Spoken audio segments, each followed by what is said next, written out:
All right, welcome back in here to Live Now from Fox. I'm Andy Mack, a live look there in New York City. And let's continue with this story after New York Governor Kathy Hochul decided not to remove New York City Mayor Eric Adams, instead put down sanctions. A live look there at the Empire State Building on a busy, bustling Saturday night in the Big Apple. A statement from New York City Mayor Eric Adams here talking about this address from Kathy Hochul, saying, "I was elected by the people of New York City and its working class communities to uphold their values, and that is what our administration has done. While there is no legal basis for limiting New York's power by limiting the authority of my office, I have told the governor, as we've done in the past, that I am willing to work with her to ensure faith in the government is strong. I look forward to continuing those conversations." And of course, during that interview with Morgan Mackay, he said he had not spoken to her as of yet when that interview took place. Let's take you right now out to Governor Kathy Hochul from earlier this week on Thursday,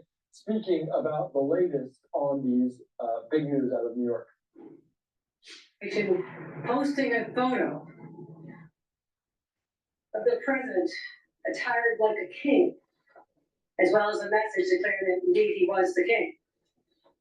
He did this when he attempted to undermine the duly elected laws of our state related to congestion pricing.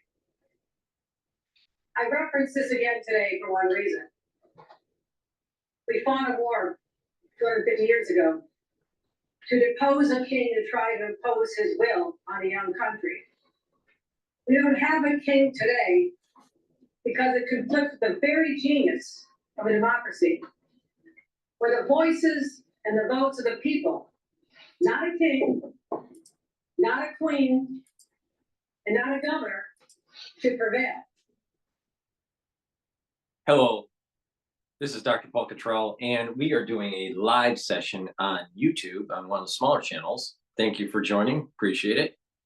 It is February 22nd. We're going to go over the news, any breaking news that happens to take place during the show.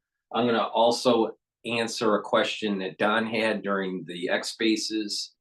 We're going to play a small segment of a rabbi's interpretation of the contributions of Elon Musk during the Messianic process, and go over some of the products that I have to offer to improve your health and wellness, slow down the aging process, and get healthy. All right. So again, thank you for joining. I'm going to open up X Spaces so you can do a live call-in if you would like to ask questions or to give me your opinion on what's going on with current events. It's an interactive show. So we're just going to do live streaming on YouTube today and the X Spaces simulcast. I'll set that up shortly. But please help support my work by making sure you subscribe to all the channels. All right. I have 4 channels on YouTube: Brighteon, Bitchute, and Rumble. I also have a means for you to support my work by donating. You can donate on my website, the-studio-reykjavik.com. You can donate through Stripe, PayPal, or Buy Me a Coffee, or be a paid member to my Patreon channel. All the links are in the description of this video and all my videos. Please help support by making sure you subscribe. If you can, please donate. Be a paid member to my Patreon channel. It's through the donations and being paid members and purchasing the products that allows me to provide you with thousands of videos for free. I don't put my videos behind a paywall. None of it is behind a paywall. It's all free. All right. So stop supporting people that put stuff behind paywalls and start supporting people that put stuff up for free by, the way you support is share the links, make sure you subscribe to all the channels. If you can, donate and purchase the products and be a paid member to my Patreon channel. For the ones that have been paid members to my Patreon channel for years, thank you very much for your support on allowing me to being able to do these videos for free to inform the public about what's going on in current events with their finances and with their health. Thank you very much. I greatly appreciate it. So please share the links and ask your followers, your social media network to follow me, because who are you going to turn to when there is a crisis? You're going to turn to a celebrity doc or someone that actually navigated you through the problem and, you know, was on the battlefield at the very beginning. So with that said, please help support my work by going to my store, the-studio-reykjavik.com. I have some new labeling for my structural nano silver soaps. All right. I got 2 soaps that have the new labeling. It's the same high quality soap, just new labeling. The peppermint version of the structural nano silver soap and lavender. Get a couple bars for your household. They're very high quality soaps. Use them every day. It's something that I use. I also have two structural nano soaps with the older labeling. This is lemongrass and charcoal tea tree. Get a couple bars for your household. Very high quality. Use discount 5 and you get $5 off. Another thing that is really important to take for the core, let me talk about this core protocol that I have. All right, it's 4 pillars. I've modified it over time to improve it. The first pillar is max 35 or max 14 to boost up your immune system. The second pillar is C60 to soak up free radicals.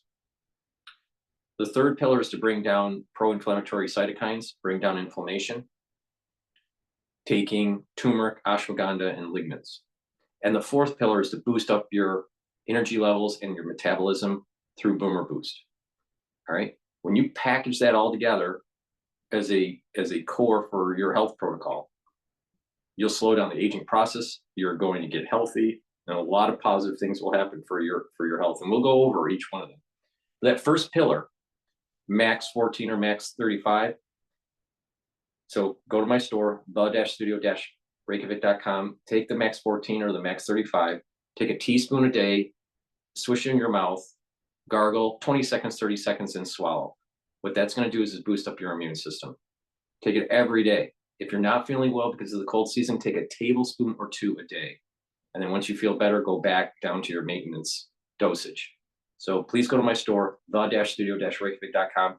Take the max 14 or the max 35 every day as part of the health routine. All right.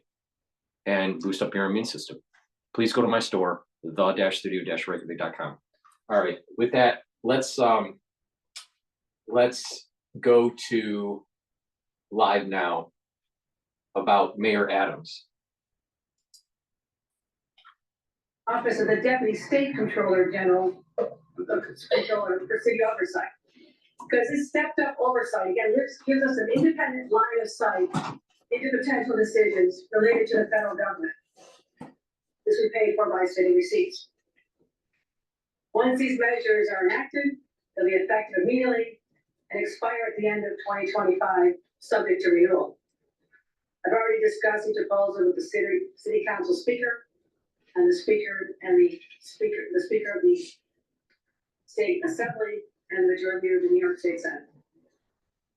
I also told the mayor that strong managers need to be identified to fill the roles of the deputy mayors before they become vacant, and that we in my administration, with strong relationships that we have, will work to accomplish that goal and do whatever he can to keep his key commissioners. I want to take a moment to put this all in context. New York is facing a grave threat from Washington. The Trump administration has said is already trying to use the legal jeopardy facing our mayor as leverage to squeeze and punish our city. The president's already trying to weaken our public transit system and undermine our state sovereignty. I call it the Trump revenge tour, and I have to stand in its way. Not surprising, he's taking out his anger and frustration over the 35 felony convictions he received here in the state of New York, taking it out on our own New Yorkers.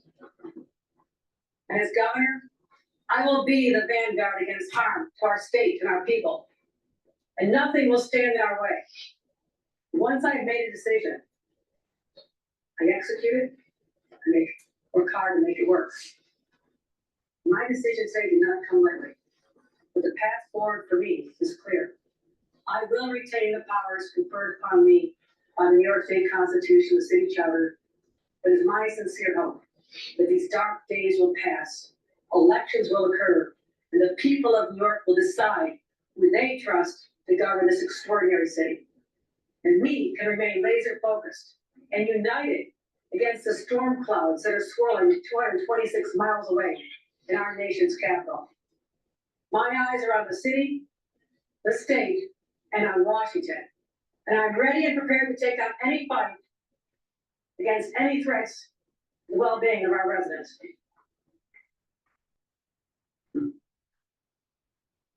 Any questions? Governor, hold on, we're gonna do this in an orderly way. Let's start right now. You talked about the will of the people. Will of the people gave you the power to remove atoms. It seems like a little bit of an awkward book perhaps to use the power of the people. So you're saying it's better to ignore the provisions in our Constitution that call for free and fair elections? Can you just walk that out? No, we have elections in our country and in our state. It's what separates us out from places where they do actually have kings and dictators. This is something I take very seriously. And it is up to the voters of this great city to determine who they want to continue as their leader or bring in a new leader. It is up to them. That is a sacred right that they have, and I will not deny them that. And, it sounded like you've spoken to the mayor. Are you confident he'll choose experienced professionals as opposed to sort of combative loyalists like cast off who supported their public safety? If you could all characterize his, your conversations with him, what did he say? How do you feel about these proposed changes? You can ask him how he feels about these proposed changes, but I explained that this is an opportunity to install safeguards that we need to have in place to give people confidence that there's only one factor in every decision that's made, and that's what's best for the people of the city. And he has to earn that, and there's an opportunity to do that. I also have a strong team here. They have incredibly tight relationships with the mayor's team. And that constant communication is part of why there's a stabilization of the situation last fall, and why that's what we're shooting for right now. So he's offered to work with us if we have recommendations on people, et cetera. But I want to make sure that the commissioners stay as well. It's early. Governor, so do you think that the mayor should resign his own? And if not, do you think he has lost the ability to govern? It is up to an individual to decide if they want to leave from office at any time. You don't think he should? No, you did not phrase my answer correctly. It is not up to me to tell them to leave. It is up to an individual if they want to resign the office to which they got elected. Do you think that he's lost the ability to govern? I'm working to put in safeguards to restore the trust that is necessary to get this city back focused out of all this controversy and get people in New York City what they want. They just want normalcy again, and that's what I'm fighting to restore. Ally, in the back. So at this point, is removing the mayor from office off the table? I use the phrase at this time. So you may revisit it at some point? I will never surrender powers I have. Is there anything that could happen coming out of the court hearings that would change your mind? I'm not gonna say at this time. I need to see what the court happens, but also, as I said, it is my duty as the governor of the state to make sure I'm aware of what's going on, that if there's problems, that I intercede, but otherwise these are duly elected officials who have jobs to do as well. Mark, in the back. Governor, the mayor and Homeland discussed putting ice back in Rikers. So with all these provisions that you're putting forward, would that stop that? What position would you take and what would you do to allow that, stop that, or any of the moves that they plan? All right. So a lot's going on in New York, right? I did cover this on Friday, so this is a little bit of a repeat. I have set up X Spaces if you want to do a call in, ask questions, give me your take on the news. What I want to do is I want to pivot to Al Jazeera right now.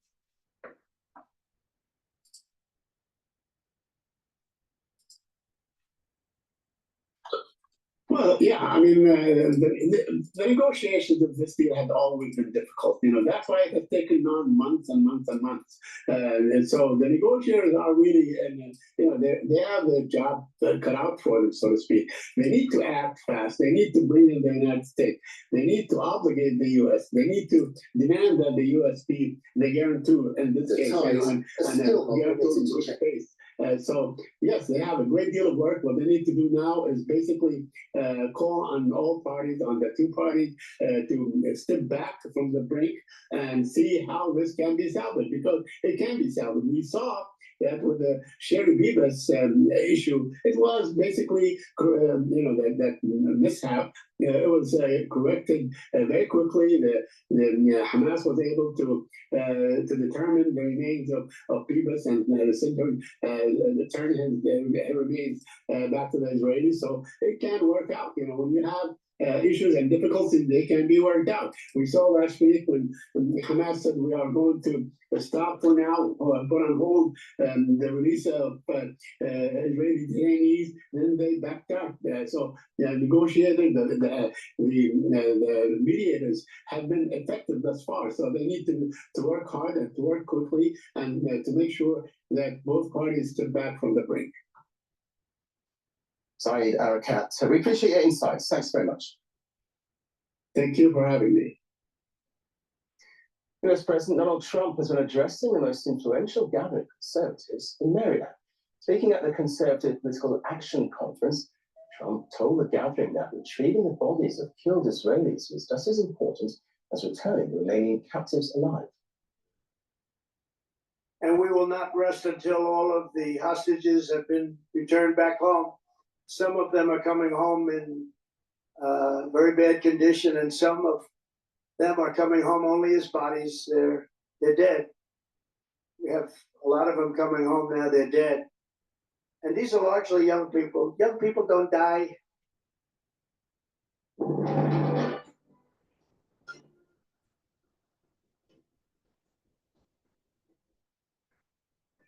The Vatican says the head of the Roman Catholic Church, Pope Francis, is in a critical condition after suffering a long asthmatic respiratory crisis. The 88-year-old pontiff has undergone a blood transfusion due to a low platelet count. Pope Francis is being treated for pneumonia in both lungs. The Vatican says his condition has worsened and he will not appear in public to lead his usual prayer with pilgrims for a second consecutive week.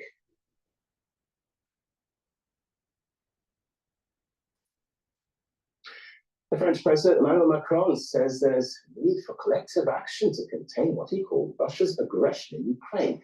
His remarks come ahead of his meeting with US President Donald Trump at the White House next week. The French president says his visit will primarily focus on peace negotiations with Ukraine.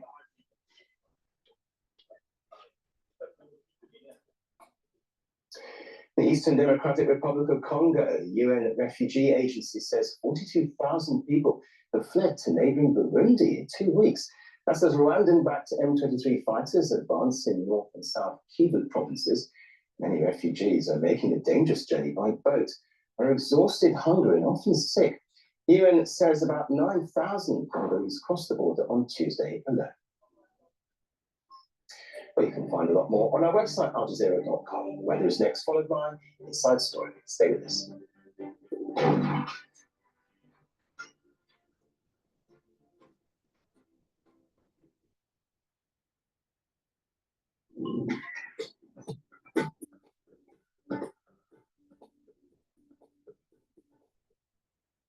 Hello there. It's a very settled affair when it comes to the weather across South Asia at the moment. Lots of sunshine and dry skies for much of Pakistan and India as well as Sri Lanka. We've got a little bit of rain here and there for the northeast of India, that east coast as well. We could see some thunderstorms in Odisha with some stronger winds and potentially some lightning as well. But that does ease as we go into the new week. Instead, we'll see the wetter weather pick up in Sri Lanka with thunderstorms in Colombo by Tuesday.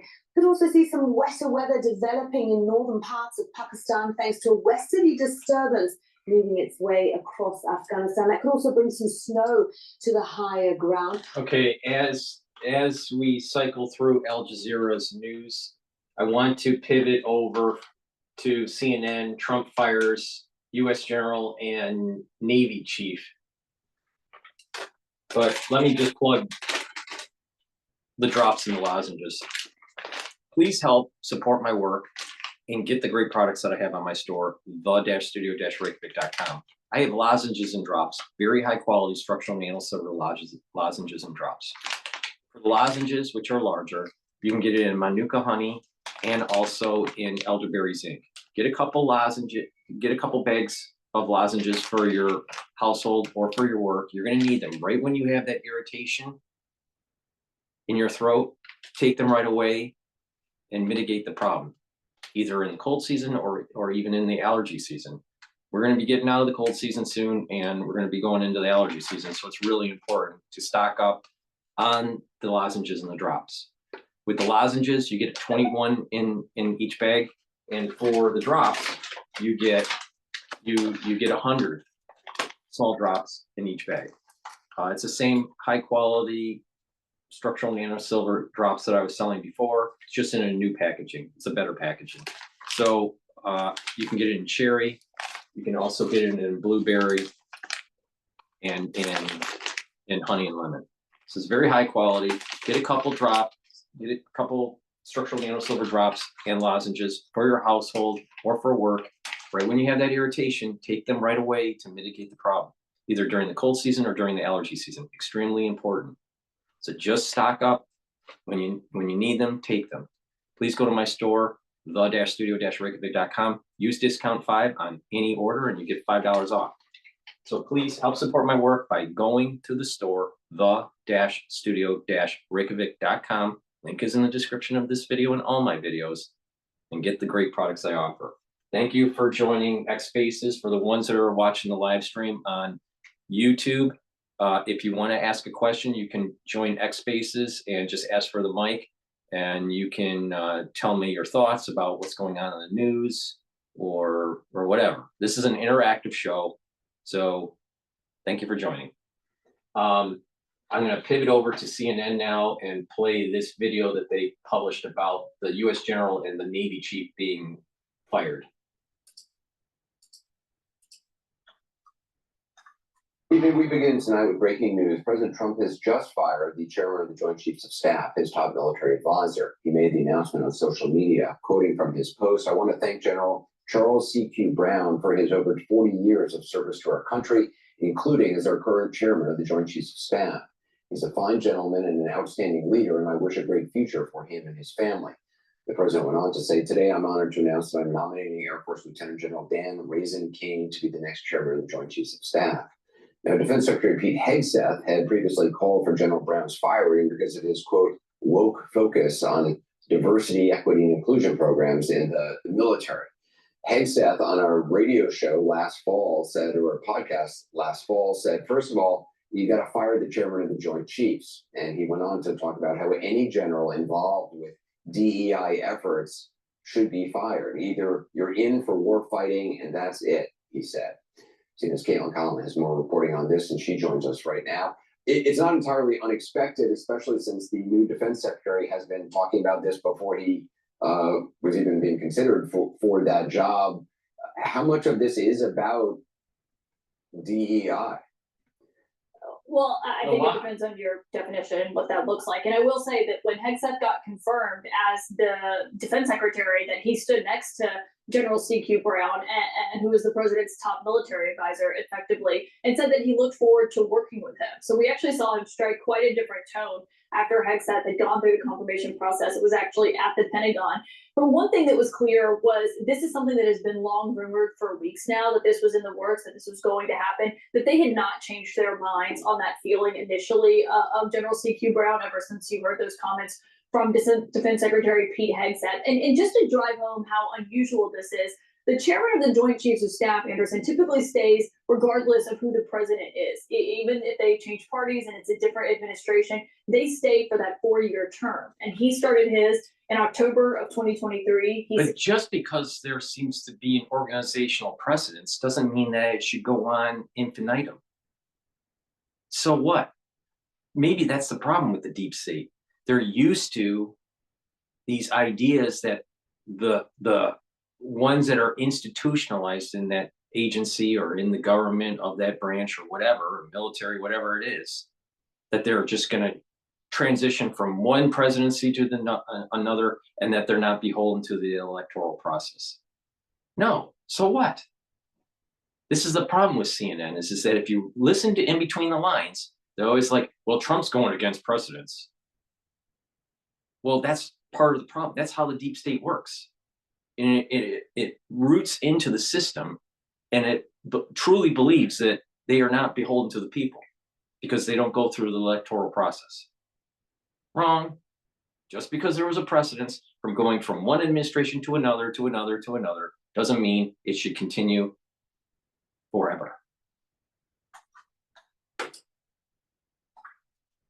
Seated General Mark Milley in this role, and so his term does not expire until the fall of 2027. But with this ouster tonight, Trump has removed him from his post and is now picking someone else to take this position, which really does drive home what you heard from Pete Hegseth in that interview back in November, blaming him for DEI policies.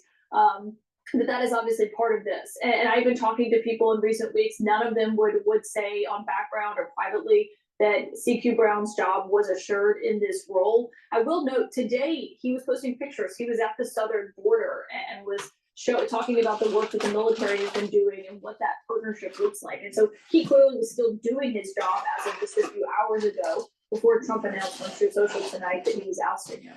Traditionally, I mean, correct me if I'm wrong, the chairman of the Joint Chiefs, usually as administrations change, that position often remains the same. Traditional. Let's look at this with wide eyes, all right, and put a common sense hat on. Anderson Cooper working for CIA,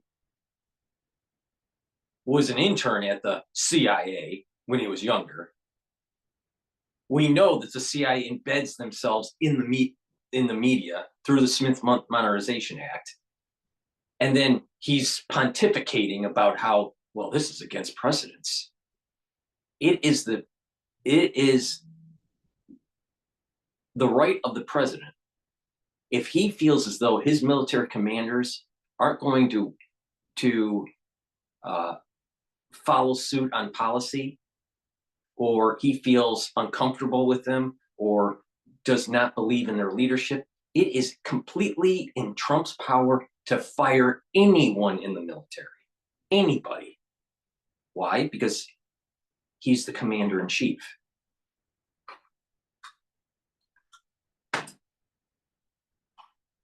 When a new president comes in, that person is removed. Yeah, for example, General Mark Milley. That was Trump's actual handpicked Joint Chiefs of Staff chairman. It might be hard for some to believe given how much that relationship deteriorated and how Trump talks about Mark Milley now and is, reposted things suggesting. The big problem that Trump had in his first administration is he trusted too many people to tell him who to put into office. And that's how the deep state was able to slow walk his first administration. So he didn't get back into office in 2020. So he was able to sit down, play some golf and think about what he's going to do when he becomes president again. And he thought, you know what? I'm not going to trust so many people anymore. And I'm going to go based on my gut. And I'm going to be focused on people that are America first. And if I have a sense that they are going to do a backstab, I'm not going to bring them into the administration. And that's what he should have done in his first term. But he was naive. But guess what? 4 years of playing on the golf course and thinking about how he was going to win back the presidency made him wise up. Because guess what? Part of the deep state is the Joint Chiefs of Staff.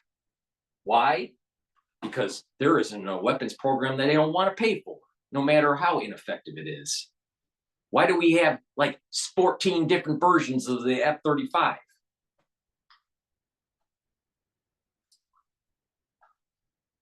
Funerals for him, but that was actually someone that he handpicked in his first term to be the Joint Chiefs chairman and take on that role. It is a 4-year term. When President Biden won and took office, he kept Mark Milley in that role and did not fire him or oust him. He should have. It just Trump was naive. Plus, he had to deal with all the problems that were going on around the world. In late 2019 and obviously 2020.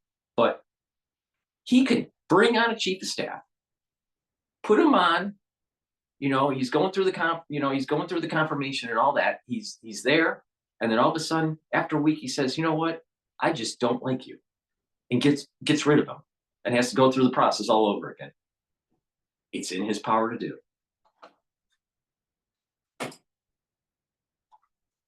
That is when he picked CQ Brown. It is now a 4-year role. It used to be every 2 years, I believe, and then they would go up for Senate confirmation once again. But typically, yeah, those are positions that stay on. You notice you see that it's like, typically, this is it, but is it in his power to get rid of them? The answer is absolutely, positively yes. Where he went wrong in his first term is he trusted too many people that were deep staters. He was naive.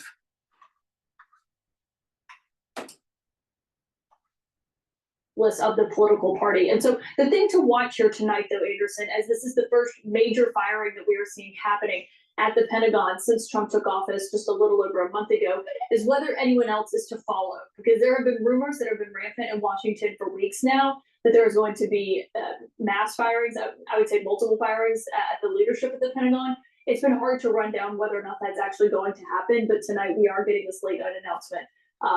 The top military advisor. Thank God for Pete Hegseth, because finally we have a defense secretary that actually is cleaning up the mess that has been there for decades. And guess what? The Pentagon has a hard time counting where they're spending the money. They can't pass an audit. Why should we give all these all these provisions to the Pentagon when they literally are wasting taxpayer dollars and having derivatives of different weapon systems that we don't need? It's a waste of money. Did we need 14 different versions of the F-35 while our Navy is depleted? That we're not at parity with ships with the CCP? That our shipyards are declining? Hello, wake up. And then you have Wall Street that wants some sort of metal deal where US steel is sold to Japan. The last time I looked, you need steel to make ships.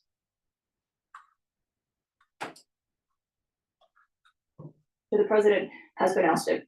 All right, Caitlin Collins, thanks very much. We'll see you at the top of the hour for The Source. I want to play that soundbite of Pete Hegseth in November talking about General Brown. Well, first of all, you got to fire. You got to fire the chairman of the Joint Chiefs, and you got to fire this. Obviously, you're going to bring in a new Secretary of Defense, but any general that was involved, general, admiral, whatever that was involved in any of the DEI woke shit, it's got to go. Absolutely. Either you're in for war fighting, and that's it. And that's the only litmus test we care about.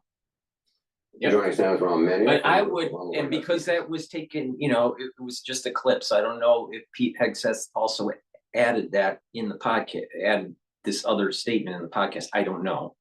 But another element isn't just the DEI, it's the wasteful spending. Because what happens is these generals, they get a lot of medals on their chest. All right. My family has served the United States for many generations. All right. Many generations, almost in every single major war. All right.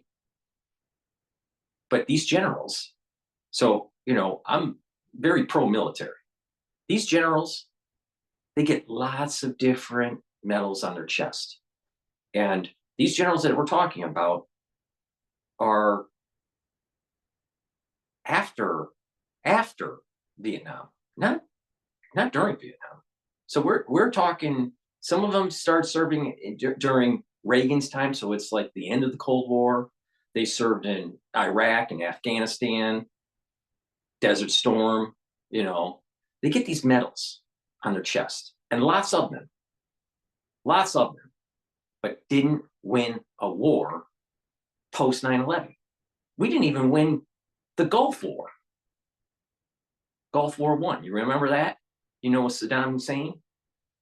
we blew up his army, but didn't decide to march to Baghdad to kill the guy.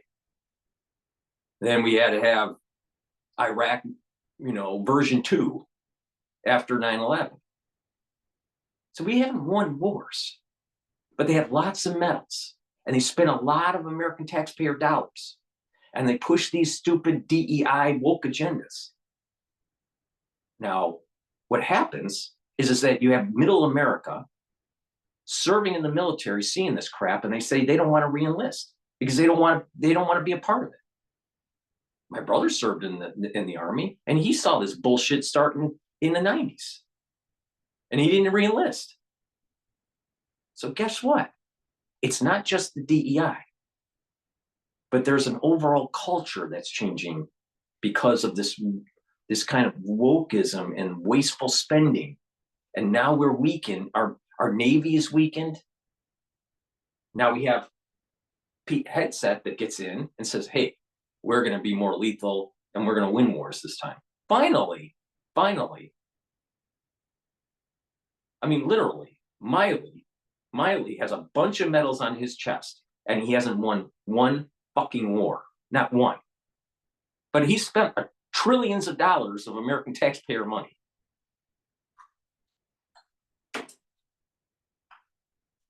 Former Chicago mayor and currently senior political and global affairs commentator. Ambassador, appreciate you being with us. Understand you know General Brown. What do you make of this fire? Yes. Well, not only know him, I knew him as ambassador in Japan, and he has not extensive experience in the far Indo-Pacific area as a former Air Force head in Indo-PACOM. I think this, in a week of unsteadiness of America, the idea that also then on our national security profile to have this type of he has so many medals on his chest, but not one of them did he win a war. Not one. Not one of them. Not one. And we're supposed to put him in high esteem? You're telling me there's no one else that understands the Pacific? I probably know more about the Pacific region than most of these clowns.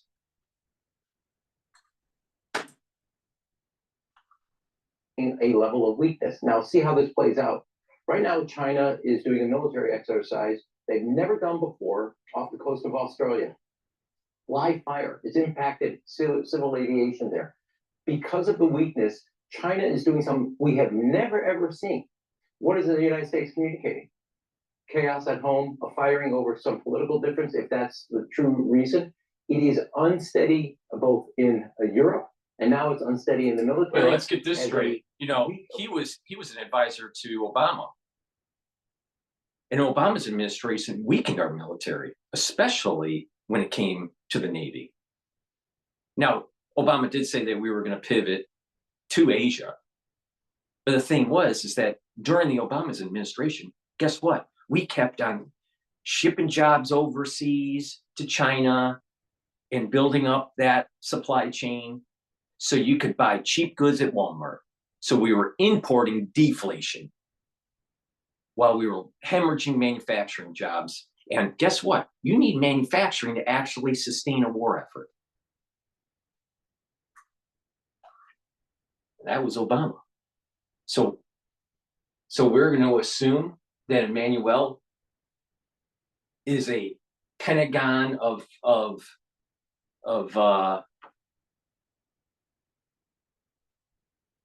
knowledge. It is also projecting, I think, a level of chaos here. I think it's very, very reckless. And he has experience.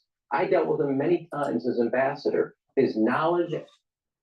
Trump was born under the stars of chaos. Don't you think to be successful as a developer in New York, you think it's all going to be just a sequential, logical series of events? Nah. Lots of chaos, and wheeling and almost quantum physics kind of stuff where two possibilities could happen at the same time. All right. The chaos is good because by adding chaos, it's gonna it's going to allow for our enemy to start rethinking about potentially their grand plan that they have published. The PLA has published that they want Taiwan by 2025. Now, you know, they have telegraphed that maybe it would be 2027, maybe. But if you look at the original documents, they were saying 2025, they want the island chains, the first island chains. Well, thank you, Obama, for weakening our military. The last I looked, we're in 2025. So there's a high probability that Taiwan may become a flashpan within Trump's administration. And so we're going to have to strengthen the military to make sure that we hold the island chains. Because if we lose the island chains, we lose right of passage. And you don't want that.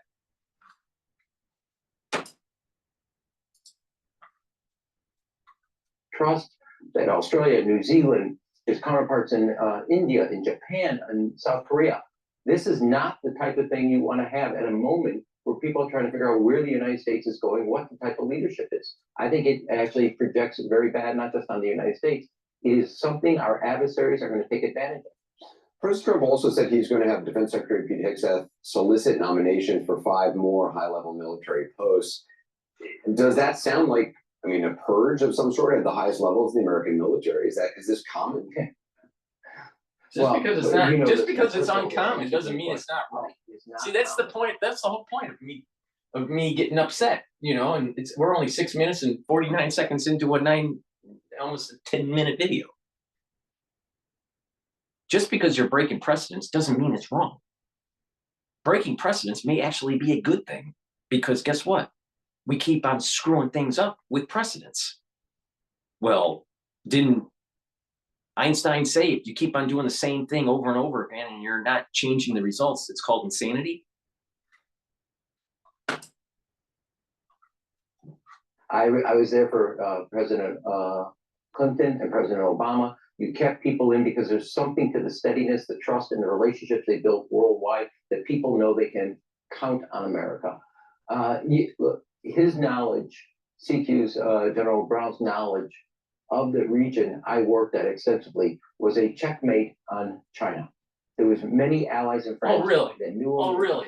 Oh, really? If it was such a checkmate on China, why did President Xi continue signaling with military exercises, with going into the airspace of Taiwan, and telegraphing to our military and to our president and to the community at large that they're going to bring in Taiwan into a greater China?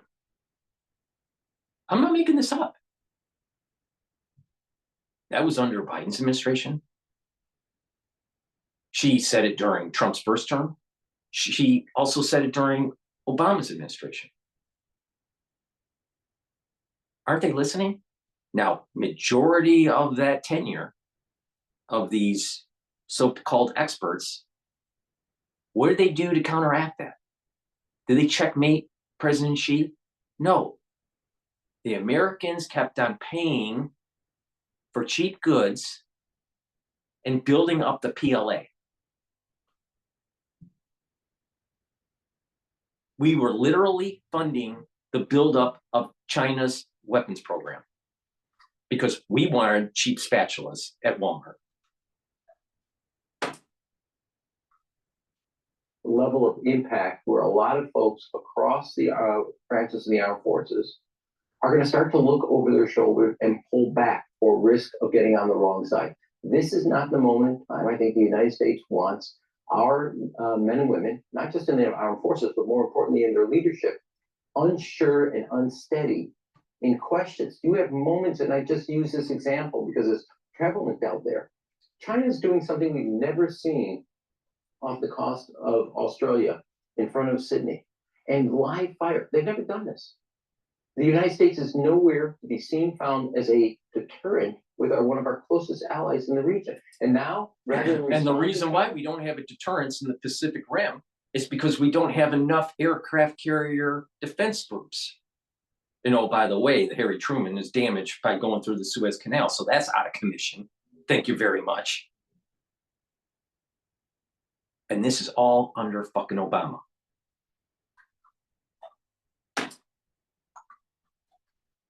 We're fighting the head of the Joint Chiefs. Imagine what that communicates not just to China, but across the globe as people look at the United States. Is this a country you're going to hang your hat on and you're going to actually draft behind because you understand and trust their leadership?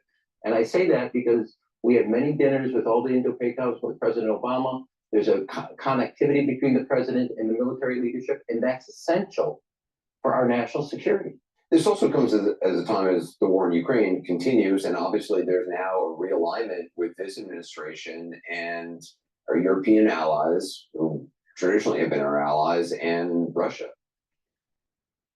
Well, look, in this situation, and I've talked about it, written about this, I think what we're doing here is we're basically empowering our adversaries and endangering our allies. You really think that they weren't empowering our adversary? You really believe, Emmanuel, that we weren't empowering our adversaries under the Biden administration and the Obama administration? You really believe it?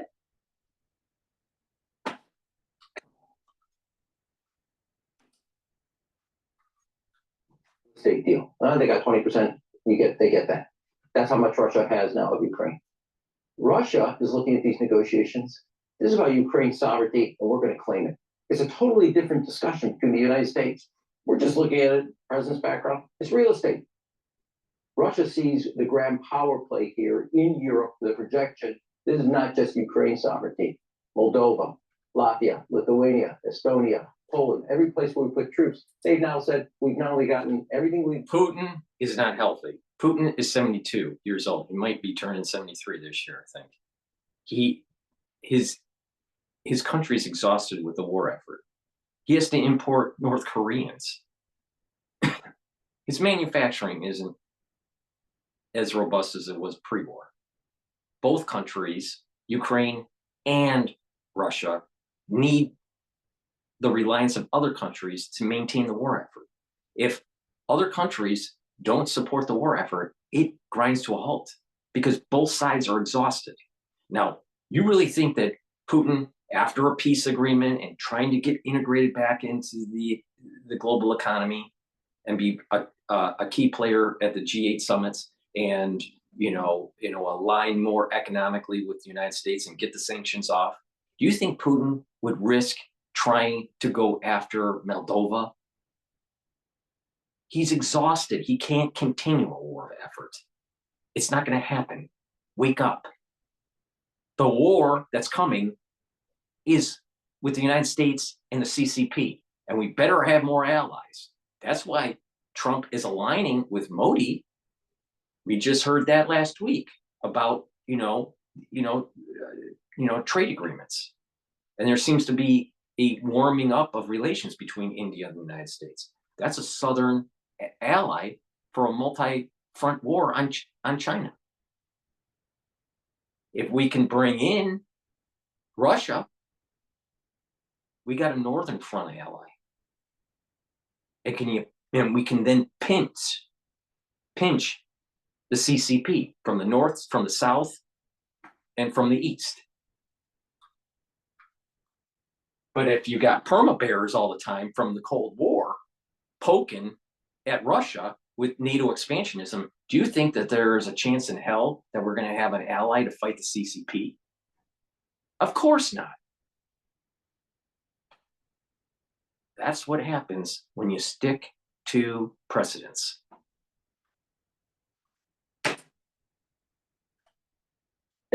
On the United States leaving Ukraine vulnerable. We've gotten what we want on negotiations vis-a-vis NATO. We now want your troops out of Eastern Europe. They've added and they put, we see your 20 at 40 at the table. This is a dangerous precedent because we're projecting weakness, and weakness invites aggression, and you're seeing it play out in the Indo-Pacific right now.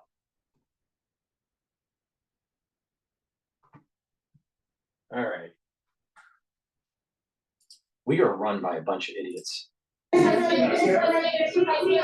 are run by a bunch of idiots, and the sad thing is that these idiots literally kill people from their decisions and waste our money. Please go to my store, the-studio-reykjavik.com, and help support my work and these live streams by going to my store and get the products that I offer. These are products that I take to improve my immune system, improve my overall health, and slow down the aging process. If you follow what I do, you're going to get healthy, all right? Magnesium and zinc is very important to take every day to boost up your immune system. It's water soluble, so you should be drinking with filtered water. If you're not feeling well because of the cold season, take a double dose. Take 1 dose in the morning, take 1 dose in the evening. And if you're feeling fine, go back to your maintenance dose of once a day. Please go to my store, the-studio-reykjavik.com, get the magnesium and zinc and boost up your immune system. Very important, because if you have a weakened immune system, you age faster. When you age faster, you start turning ugly. All right. When you get older, you start atrophying. Once you hit about 40 years old, you start losing muscle mass, and it's harder to gain muscle. Myotrol is a supplement you should be taking every day if you're an athlete, either young or older, or if you're not an athlete and you're 40 years of age or older. Myotrol helps with the gene expression to build muscle and to maintain muscle. You do some resistance training, and you take the Myotrol, and you're going to build muscle. Now, you'll get even additional benefits if you take it with the Gladiator barley, because the Gladiator barley is an heirloom barley that's high density protein. So by weightlifting, you're going to send signals to build muscle. Myotrol helps with the gene expression for those muscles to be built and maintained. And the building blocks for the muscle is the Gladiator barley, because it's a high density protein. So you take half a scooper or a full scooper a day. And it's a powder, so you can mix it with soft foods or with filtered water. Some people mix it with milk, however you want to take it, it's up to you. So this is a great combo, Myotrol and Gladiator barley, if you want to get strength gains for males and females. Now, if you're an athlete, younger or older, use this combo, Myotrol and Gladiator barley, for fueling your workout. Now, you can take them separately. You can just take the barley, and that's the protein to build muscle, or just take Myotrol for gene expression to build muscle. You'll see strength gains, but you'll see the maximum strength gains by taking Myotrol and Gladiator barley together. So this is the reason why I do these shows. I tell you how to stack these things so you get the max benefit. Please go to my store, the-studio-reykjavik.com. Take the Myotrol. It helps with gene expression to maintain muscle and build muscle. Very important when you get older. Have you noticed when people get older, what are some of the common themes? They atrophy, they gain weight, they're not moving around, their energy levels go down, their immune system goes down. I'm telling you how to reverse it, how to boost up those energy levels, how to reduce atrophying and reverse it, and how to boost up your immune system. So when you are in your geriatric years, you're not just wasting away in a rocking chair. You actually have vitality. Now, you can take my advice or don't take my advice. I know I'm right. And if you don't follow me, you're going to be sitting in a rocking chair one day, and you're going to have no energy, and you're going to just waste away. It's your choice.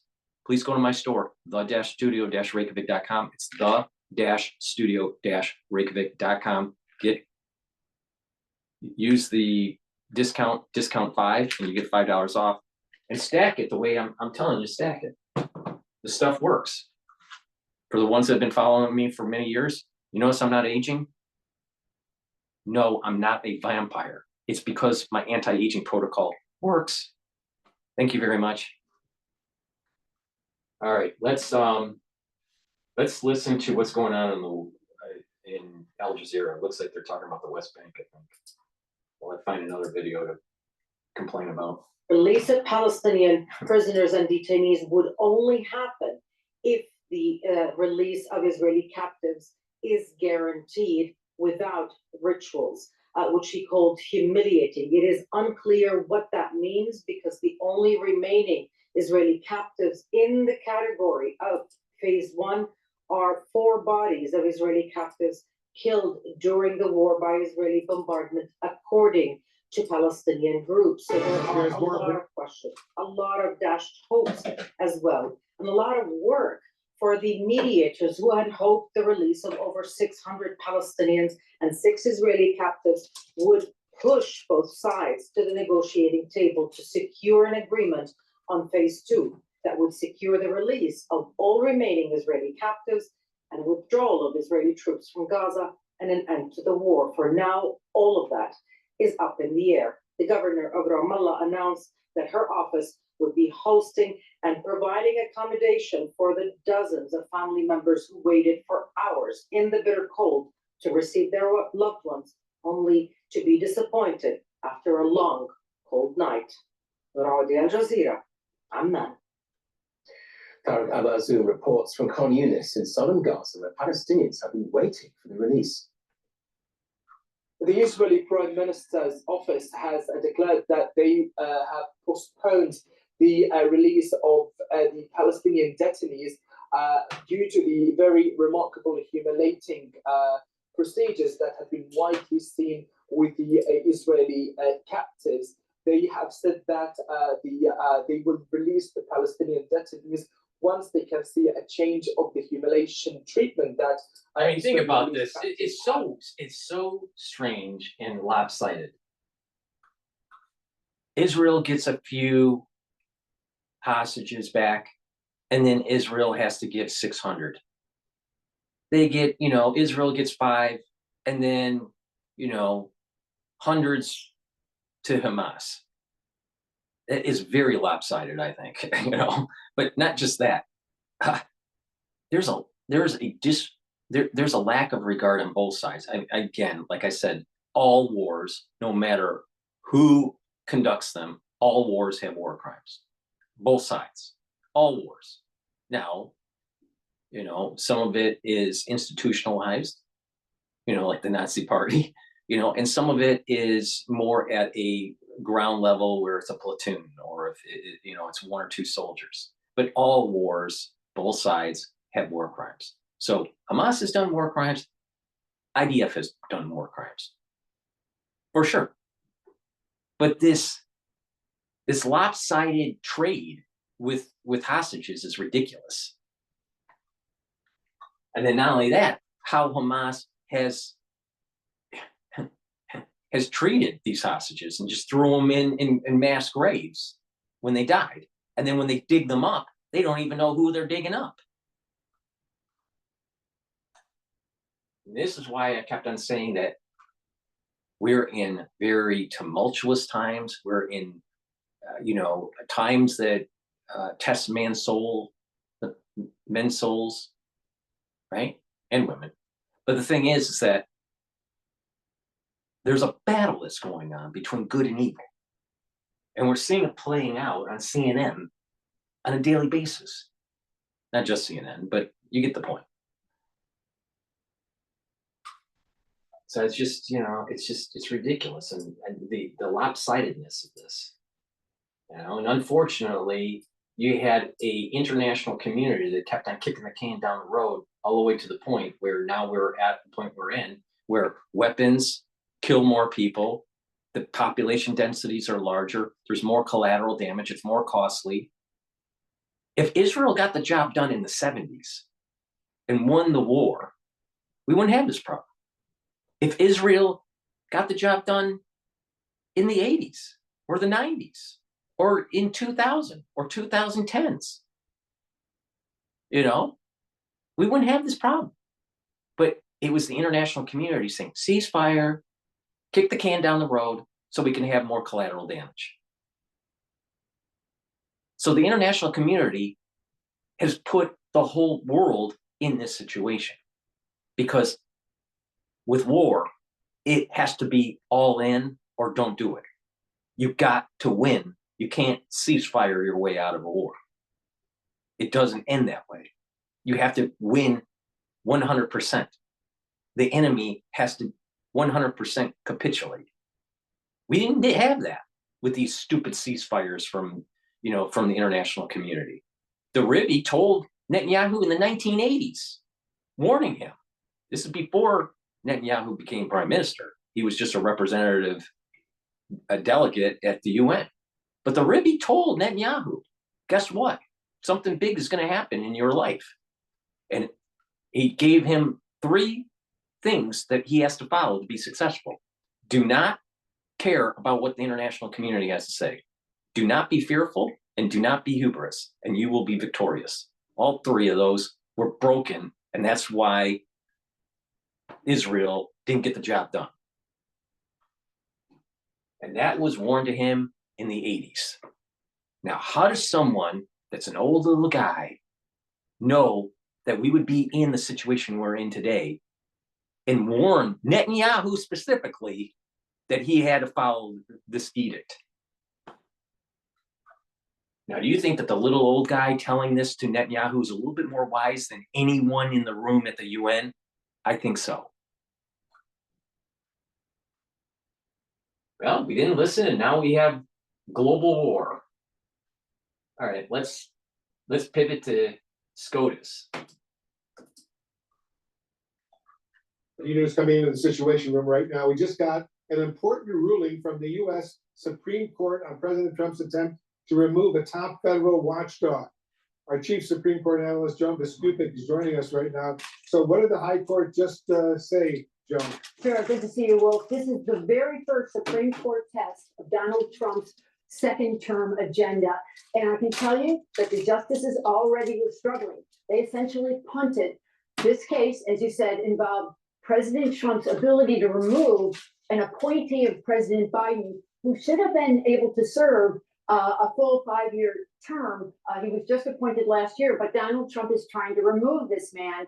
And lower courts had put a pause on Donald Trump's effort. He had come to the Supreme Court, then appealing, and the justices said, we're not going to quite decide yet. We're going to let this man, Hampton Dellinger, who is over this watchdog agency, stay in place for now, but we're going to revisit this probably after next Wednesday, when a lower court is going to have a hearing on the merits of this case over whether President Trump can remove this individual. This all goes to, as you know, Wolf, Donald Trump's efforts to really flex his executive branch authority. He's trying to remove so many people from offices. This is one of literally dozens of lawsuits that are now percolating. And in this first one, the justices were not quite ready to say the extent of President Trump's power, but they did. This is a partial win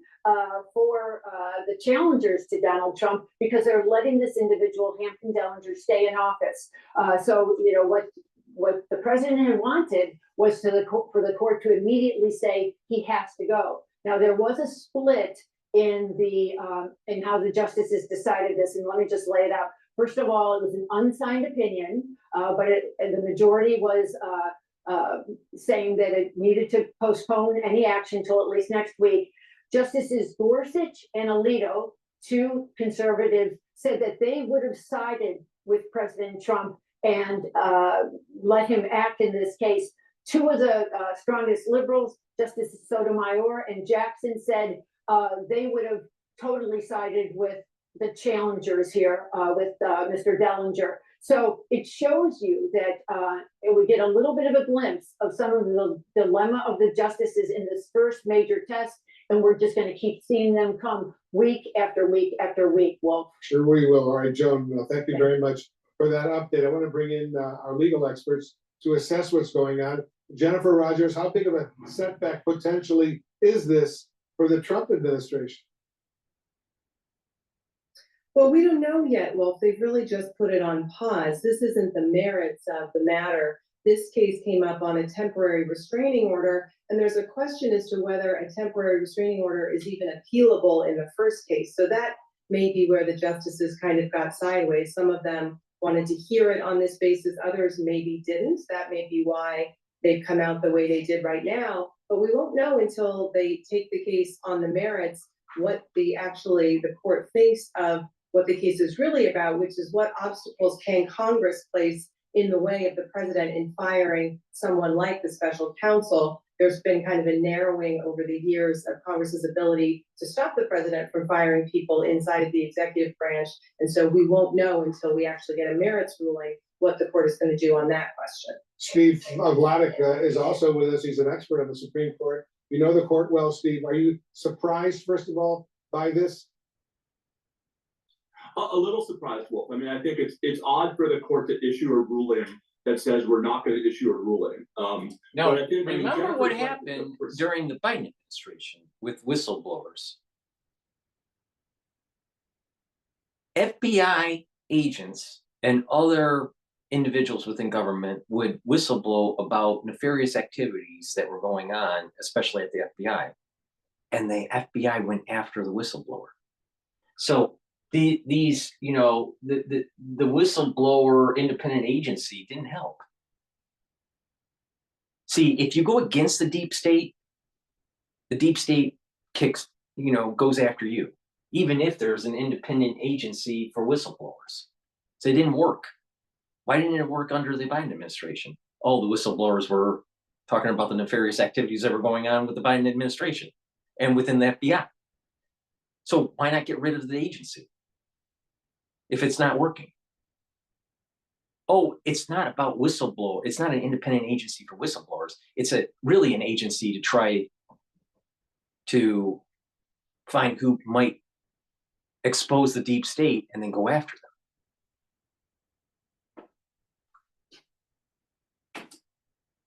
It's almost like an immune system. It's almost like an immune system within the deep state. It senses, oh, there's a whistleblower there. You could say whatever you want, you'll be protected. And then you say something bad about the FBI, you know, let's say you're an agent of the FBI and you're saying, you know, there's some nefarious things going on. Then the whistleblower agency will go, oh, really? And then they do their investigation, and then somehow the tentacles of the deep state go after the one that's whistleblowing. Did it really help? Did it help those people that were whistleblowing on the FBI? It didn't. Their careers were ruined. They were demonized, docked. Didn't work. Has a lot to do with why the middle of the court has acted the way it did. I think you had some real wariness, not just from one end of the court from the other, of what would happen if the court started inviting the Trump administration or other litigants to come up to the court even when all that's happened in the first lower court is a temporary restraining order. And so, you know, Wolf, I'm a little surprised that they're deciding to not decide. But I think two critical points are the one Jennifer made, that they're still going to have to decide this sooner rather than later. And Wolf, two, you know, this is about as good a case as there is for the Trump administration when it comes to the strength of the arguments against the removal protection for the special counsel. There's a reason why the Department of Justice wanted to bring this case to the justices first. Even if the court ultimately sides with President Trump, we shouldn't assume that that's an indicator of where it's going to go in the rest of its cases. In the flip side, Wolf, if Hampton Dellinger survives, if the court actually sides with Dellinger as early as next week, that's not just a big blow to Trump here. That is a sign that this court's going to be much more aggressive, pushing back against President Trump than I think a lot of people might expect. Elise Adamson is still with us as well. Elise, as you know, many of the conservative justices on the Supreme Court have traditionally favored executive power, certainly in past cases. So what does that tell you about what they may ultimately decide in this case? Yes, well, and I think we saw that just in what we just heard from the reporting with Borges and Alito, willing to take up the case on the merits rather than deciding to not decide. It's just been described. I do think that we have seen an extreme expansion in the interpretation of executive power, and this is a real test. There's a federal law that created this Office of Special Counsel, and Congress tried to make very clear the reasons why an individual could be terminated. They tried to outline this. And so this is going to be a test of the separation of powers. And so I think we can expect to see this court continue on their streak of their interpretation of executive power. And I do think there is a chance that the Supreme Court will rule in the Trump administration's favor in this case for those reasons. Jennifer Rogers, our legal analyst, is still with us. Jennifer, this was, as we noted, the first U.S. Supreme Court test of the second Trump administration. So how should we read into this for future cases? What do you think? Well, it's really hard to say. I mean, as Steve was just saying, this is a unique case, and the circumstances of this case won't necessarily hold over to some others. That's probably why the Trump administration wanted to take it up first. So even if they win, I don't know that it tells us a lot. But I mean, you know, a lot of cases are in the process of making their way up to the Supreme Court. So we may learn some things about the way the splits go with the justices on one side or the other. Maybe it'll give us a little bit of a clue, but of course, every case is different, so it will depend on the facts too. We're always looking for those clues. Everyone, thank you very, very much.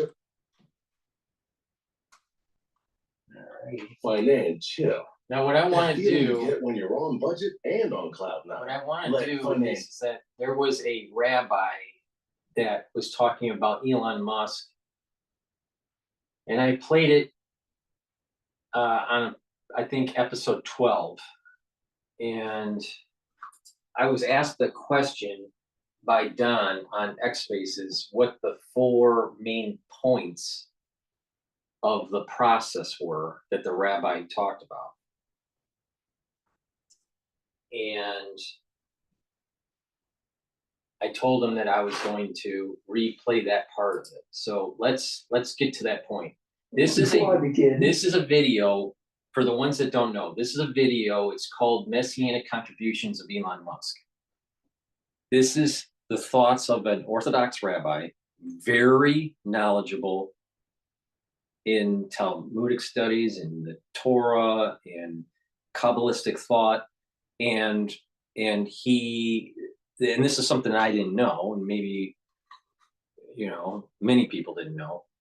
There are 3 kinds of messiahs. All right. Or a good term is contributors, messianic contributors. In Judaic thought, for most people, and in Christian thought, for most people, there is the Messiah. But there are actually, I'll call them little messiahs that happened before. There's a Messiah of Edom, or of Rome. There's a Messiah of Joseph, or Joseph. And then there is the Divinic Messiah. All right. And the Divinic Messiah is the one that most people think about in Christianity or in Judaism. Most people don't think about the Joseph Messiah, or the contribution to the Divinic Messiah, or the Messiah of Edom, or of Rome, that is a contributor to the Divinic Messiah. All right. Also, another concept that most people don't know, I have known this for a long time. Now, there's 2 interpretations. One interpretation is that every generation has 6 potential messiahs born. Then there's another interpretation in Torah where there's 30. Now, it could be that the interpretation is that the 6 is regarded to the Divinic line, and then 24 of the remainder are potential Edom messiahs or Joseph messiahs. Now, in Edom, there are 2 that happen at the same time. In Joseph, there are 2 that happen at the same time. In the Divinic line, there's only 1. All right, so there's this concept that there are 3 different types of messiahs that happen at different moments to set in the process of the Messianic era. That every generation in this diaspora that we're in has the potential of having a Messiah. But certain things have to happen, and if they don't actualize that potentiality, then it doesn't happen for that generation. That's for the Divinic line, that's for the Joseph line, and for the Edom or Rome line. All right. So we have about roughly right now living 30 people that have the potentiality of being one of these categories. My understanding is that 6 of them, of the 30, relate to the Davidic line. That's my understanding. All right, but there are 30 people that are floating around, that are literally on this earth, that if they do certain things, would be one of these messiahs. Most of the time, they fail. So they lose, they had the potentiality, but they don't actualize and it doesn't happen for whatever reason. Okay, so that's the background. So the rabbi was saying, hey, there looks to be some strong evidence that Trump and Elon are actually part of the messianic contribution of Edom. And that's why that's why they seem to be working, they work so well together. All right. And Trump, even if you don't like Trump or Elon, you have to admit that you don't get to where they are unless there's blessing. You don't become the most richest person in the world without some sort of God's blessing. You don't live through an assassination attempt unless there's a God's blessing. You don't get to the level of notoriety and wealth of Trump without God's blessing. All right. Now, these people can be flawed for sure. But the thing is that there seems to be something special about them. All right. And that's where the rabbi was getting to. Now, what Don asked on the X Spaces was, what were the 4 bullet points that the rabbi was saying before he transitioned into explaining that Elon Musk is a contributor through the Edom line of this messianic process. All right. It's not that Elon or Trump is the Messiah. They're not. But there is this process that has to happen. A messianic contributor that's from Edom or Rome. A messianic contributor that's from Yosef. There's 2 of them. And then the Davidic line that takes place. But it has to happen in this sequence. All right. Now, this is something that most Christians don't understand. Most Jews don't know this. So if most Jews don't know it, most Christians wouldn't know it. So okay, so with that in mind, let me try to get to the point where he is going through the 4 bullet points. Now, if you want to listen to my commentary of the whole video, go to episode 12. Grave Concerns, episode 12. All right, so let me see if I can find it here. Think about a child you love. Now take away their clean clothes, access to water, and the roof over their head. Take away their...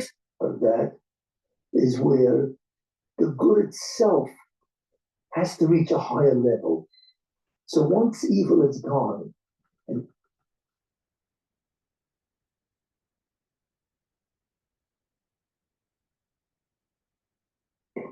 now, going more into the individual steps, obviously I'm going to leave out the last 2, is the concept of evil, okay? And that is divided into substages. 1, evil has to be removed, and I mean really removed. The actors, the players, the bad people, or evil in and of itself, even by good people, has to be removed.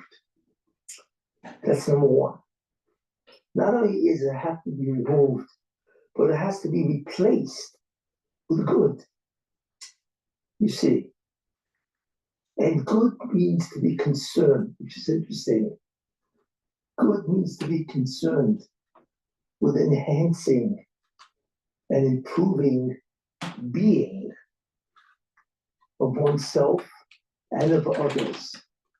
That's what the good basically really is. But in any case, evil has to be replaced with good. Then the 3rd part of that is where the good itself has to reach a higher level. So once evil is gone, and then there's good, then the good itself has different levels, okay, of intensity and form. So it has to elevate, and you go from, from a low amount to a much higher amount. So I would say that's the third stage. And the last stage is something which is very interesting, which will happen, by the way, is that the concept of evil or the idea of evil will be removed from creation. That means you won't even be able to think of evil. It doesn't exist anymore as a concept, right? That negative idea, that negation of good won't exist. So you can't be evil because you don't even know what it is. You cannot imagine that type of behavior called evil. And that will only happen, obviously, after the Zermo, after the Chis HaMesim. Because when the Satan dies, which he will die, or certainly he will cease his operations, then what that means is not that Satan ceases, but the idea or the concept lingers on. No, the concept doesn't exist anymore. So you cannot even imagine doing it because you cannot conceive of it. And we don't even know what that means. But God, just like who allows evil? Well, God created the possibility of evil. You see, that itself is a nivra, is a creation. So what God do is he will remove it. He will yank it out of creation. And guess what? If he does, you cannot conceive of it. Right? It's not available to be thought about at all because it doesn't exist. That is the ultimate state of the removal of evil.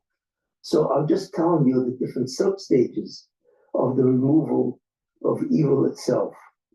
And then obviously there will only be good, and in its highest form, which will be incredible righteousness.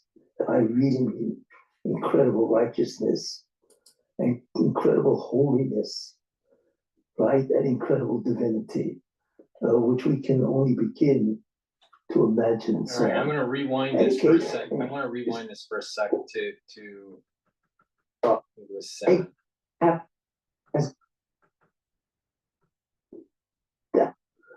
To the individual steps, obviously I'm going to leave out the last two, is the concept of evil, okay? And that is divided into sub-stages. One, evil has to be removed, and I mean really removed.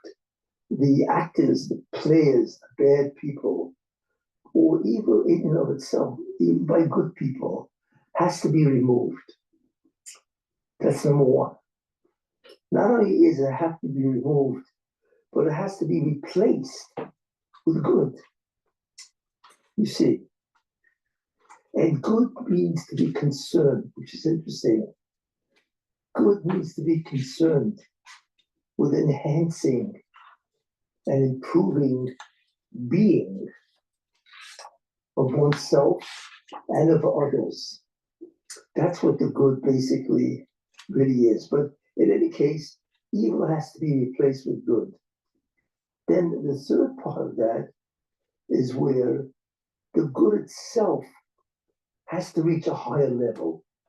So once evil is gone, and then there's good, then the good itself has different levels, okay, of intensity and form.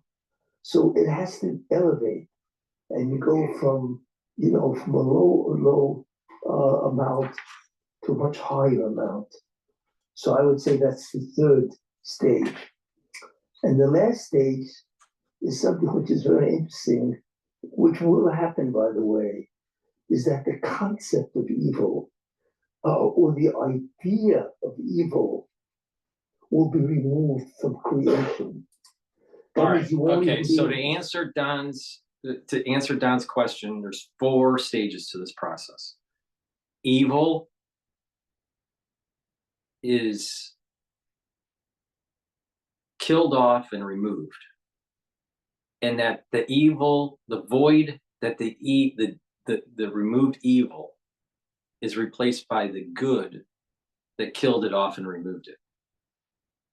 So that's the second stage. So you kill off evil and you remove it. To replace the void, good fills that void. Then the third stage is the good has to elevate to these different processes, all right, and become more enhanced. And then the fourth stage, as it's elevated and enhanced, then what happens is that there is literally almost a rewriting of history. These are my words. Rewriting of history in a way where evil never existed. It never was created. So we're living, think about this, we're living in an evil world with good in it. Good battles evil, wins, kills off, removes evil, but still in the history, evil existed. Just removed or killed off, but it did exist in past tense. The good fills the void, it's elevated, and then it's elevated to such a point where there's a singularity, all right, that it gets to a point that evil never existed. That's what he's saying. Okay, so that answers Don's question. All right, now let's continue on with breaking news. There's more break. All right, let's go to Pope Francis's condition. He's ailing. I said the Pope was going to die in 2025. It's going to happen. Watch. And not only that, don't you find it really odd that all these things are happening in the Middle East and these major shifts in geopolitics and religion and all this stuff? The potentiality of maybe the red heifer being sacrificed this year? Because right now there are 3 of the 5 or 6 red heifers that are pure to slaughter. The problem is they're having problems with slaughtering it perfectly. All right, so they're doing lots of practices, and it's just like it has to be done perfectly. All right, it can't be any mistakes whatsoever. So, you know, and guess what? Slaughtering for the for the Temple Mount hasn't been done in a long time, like over 2,000 years ago. So they have 3 animals that are pure enough to be the paraduma. It's possible that they do it this year. Now, wouldn't it be really weird that all these things are happening with Gaza and the Middle East, that there is a slaughtering of the red heifer and the Pope dies? Do you really think that the Vatican is going to be that important once they start rebooting the machine? The Vatican won't mean anything anymore, literally. So something big is happening. Now, I believe it's called the prophecy of Malachi, where it talks about the last popes. The question is this Pope the last Pope or not? Now you got to remember, there was Ratzinger, the previous Pope, stepped down. He did die though, but he stepped down. And then Francis became Pope. Now the question is Pope Francis the Peter of Rome, Pope or not? If he is, according to the prophecy of Malachi, there isn't going to be a Pope anymore. Now, whatever that means. Now, that may actually be part of the prophecy of Malachi, that we're literally moving towards the Messianic age. Who knows? But I do know this: when the red heifer is slaughtered, if it hasn't been already, but it's going to be very important and a major step toward rebooting the machine. That mankind has never seen in more than 2,000 years. This is like big, like really big.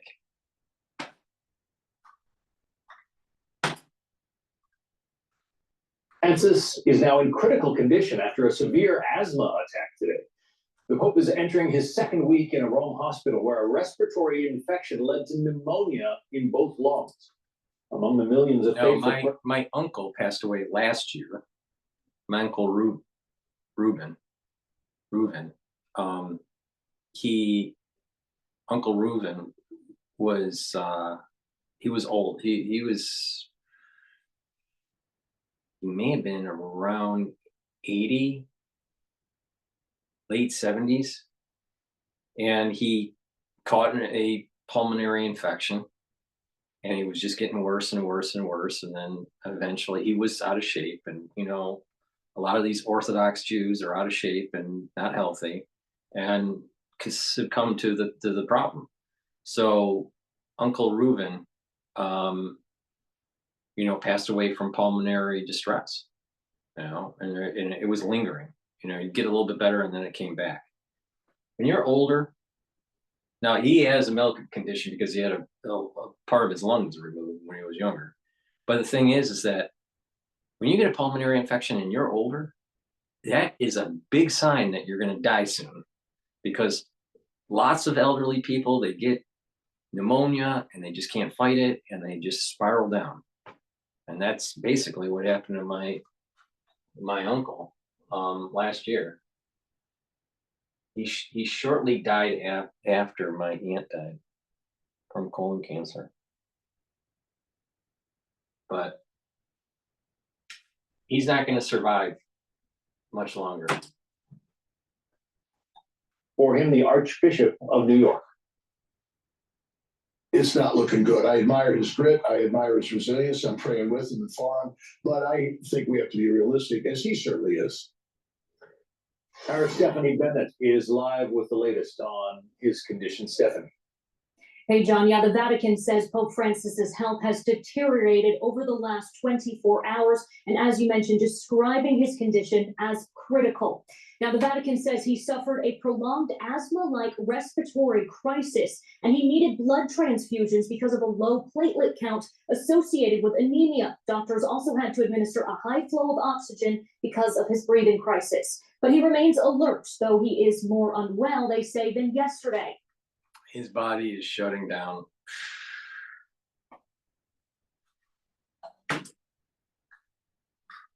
Saying at the moment, the prognosis remains guarded. Pope Francis was admitted to Rome's Gemelli Hospital on February 14th. He has since been diagnosed with pneumonia in both lungs, along with bacterial, viral, and fungal infections on top of his chronic bronchitis. Right now, dozens are gathering outside the hospital to pray. We're here to pray for the Holy Father. We've all come together in a very spontaneous way. Some nuns organized this rosary, but we have all joined in this prayer. Now, let me give you some like metaphysics here, all right? It might shock you, all right? So you have this concept that God put life into Adam, and all of our soul roots come off of Adam. Some people come off of his arm, some people come off his leg, but the thing is that all of our soul roots are sparks off of Adam. And Adam was made from dust, and that Adam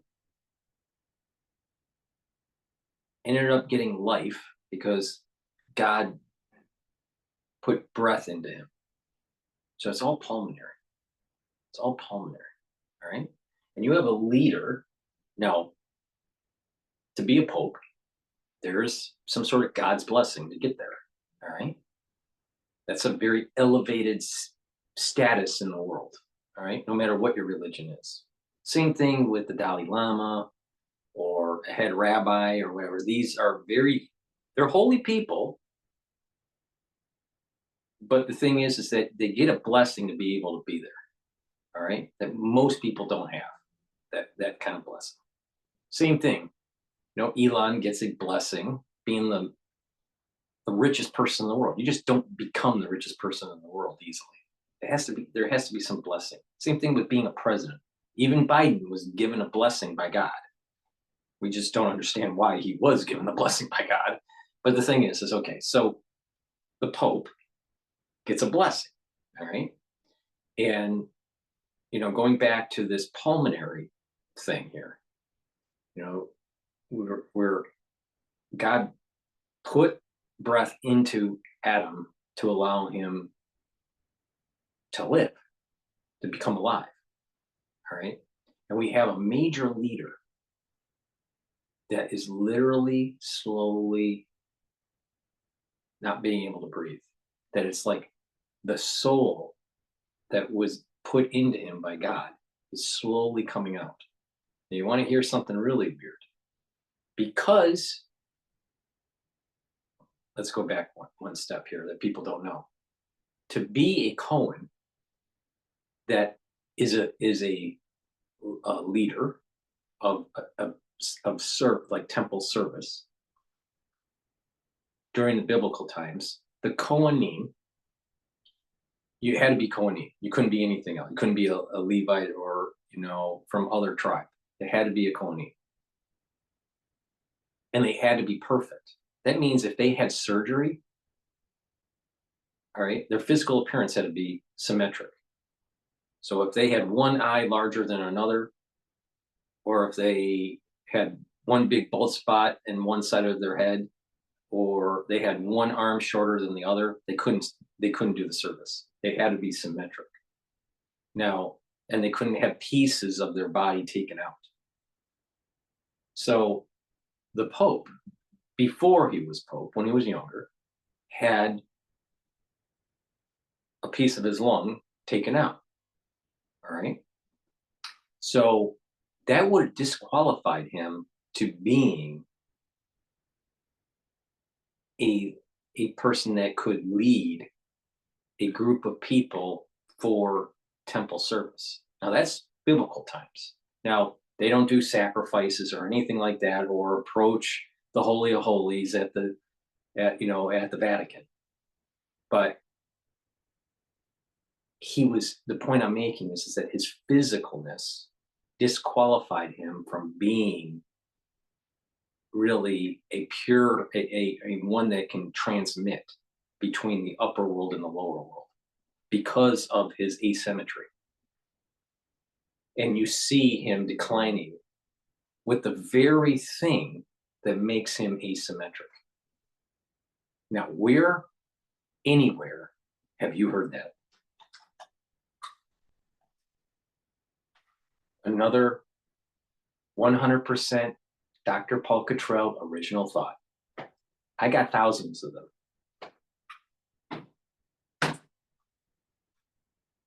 He needs the unity and the prayer of the church to accompany and support him at this difficult time as well. And a double pneumonia can inflame and scar both lungs, making it difficult to breathe. Of course, the Pope has a history of respiratory illness, having lost part of one lung as a young man and suffering from pneumonia in the past. Doctors have warned that the 88-year-old patient, the of course, removal of that part of that lung would have disqualified him from being able to represent a group of people in temple service based on Jewish principles. Now, that was during the temple times where there were sacrifices and the approaching in the Holy of Holies. But the very thing that would have made him, if he was Jewish and if he was a Cohen, the very thing that would have made him disqualified is what's really killing him. So as he's doing these services and he's approaching God and bringing blessing down for the people that are Christian and for the world in large, he's praying for all the people of the world, not just Christians. Even Biden, he's praying for Biden. That through that transmission is somewhat mutated, somewhat distorted, because of this asymmetry, the lack of asymmetry. He's literally dying from the very thing that would have disqualified him from servicing in the temple. For now, we're keeping our eyes on this very closely. Back to you, John. All right, Stephanie Bennett from London. Stephanie, thank you. For more on the Pope's condition and his outlook, let's bring in Dr. Mark Siegel, Fox News senior medical analyst. It doesn't sound good, Dr. Siegel. It's not. John, it's hard to know exactly how bad it is. You know, his main doctor, Dr. Alfieri, is saying he's guarded. And I want to say one thing that's positive. He's not on a ventilator. He's breathing on his own. He's awake and alert. All of those are good signs. And the fact that he got blood might simply be to improve his oxygen carrying capacity, which you need in a time like this. And they're obviously giving him oxygen. When he had that asthmatic event this morning and they gave him oxygen, they probably also used bronchodilators, which help to open up the lungs. And if you get over that and you're breathing better, that's a good sign. We want to be watching to see how much oxygen he needs, that he remains off the ventilator. Stephanie said, you know, look, he has multiple different bugs. That bothers me. Bilateral pneumonia, it makes it a lot more difficult to recover than one lung. When you are older, your immune system is weaker, so it's harder to fight infection and to clear it, especially if you have pneumonia. And then on top of it, you have a history of pulmonary problems. This boy is dying. He's going to die this year, and he may not even make the end of the month.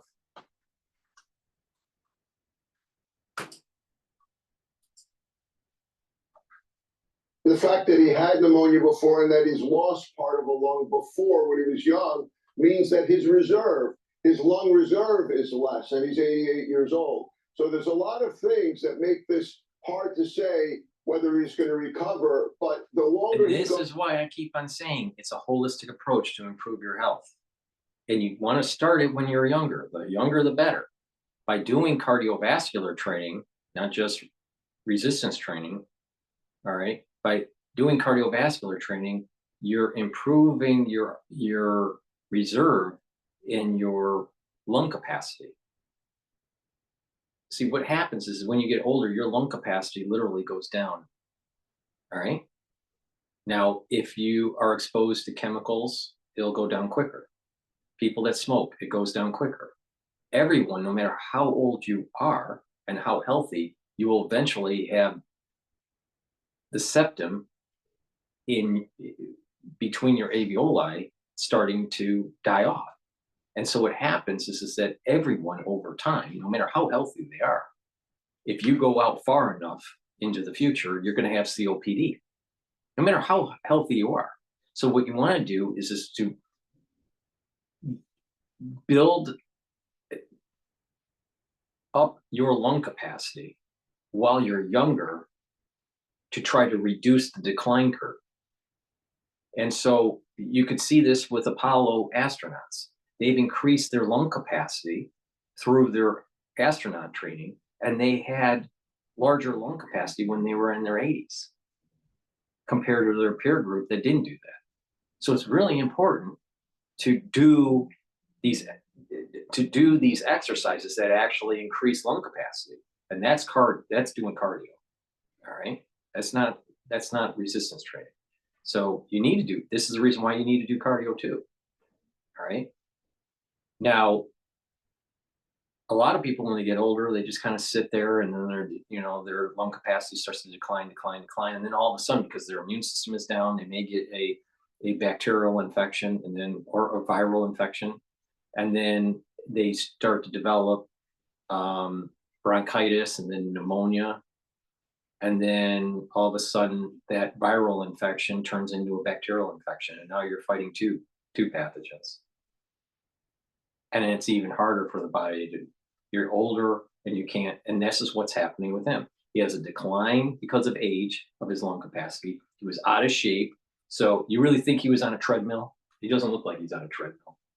And so, so his lung capacity started to decline. His immune system started to decline. He already had pulmonary problems when he was younger. And then all of a sudden he contracts most likely a viral infection that turned into a bacterial infection. And he's fighting, an intense pneumonia at an elderly age, even though he's probably got the best health care on the planet, other than the president of the United States. It would be interesting to see which one has better healthcare, the president of the United States or the Pope. But the point here is that the Pope is dying. 100% he's dying.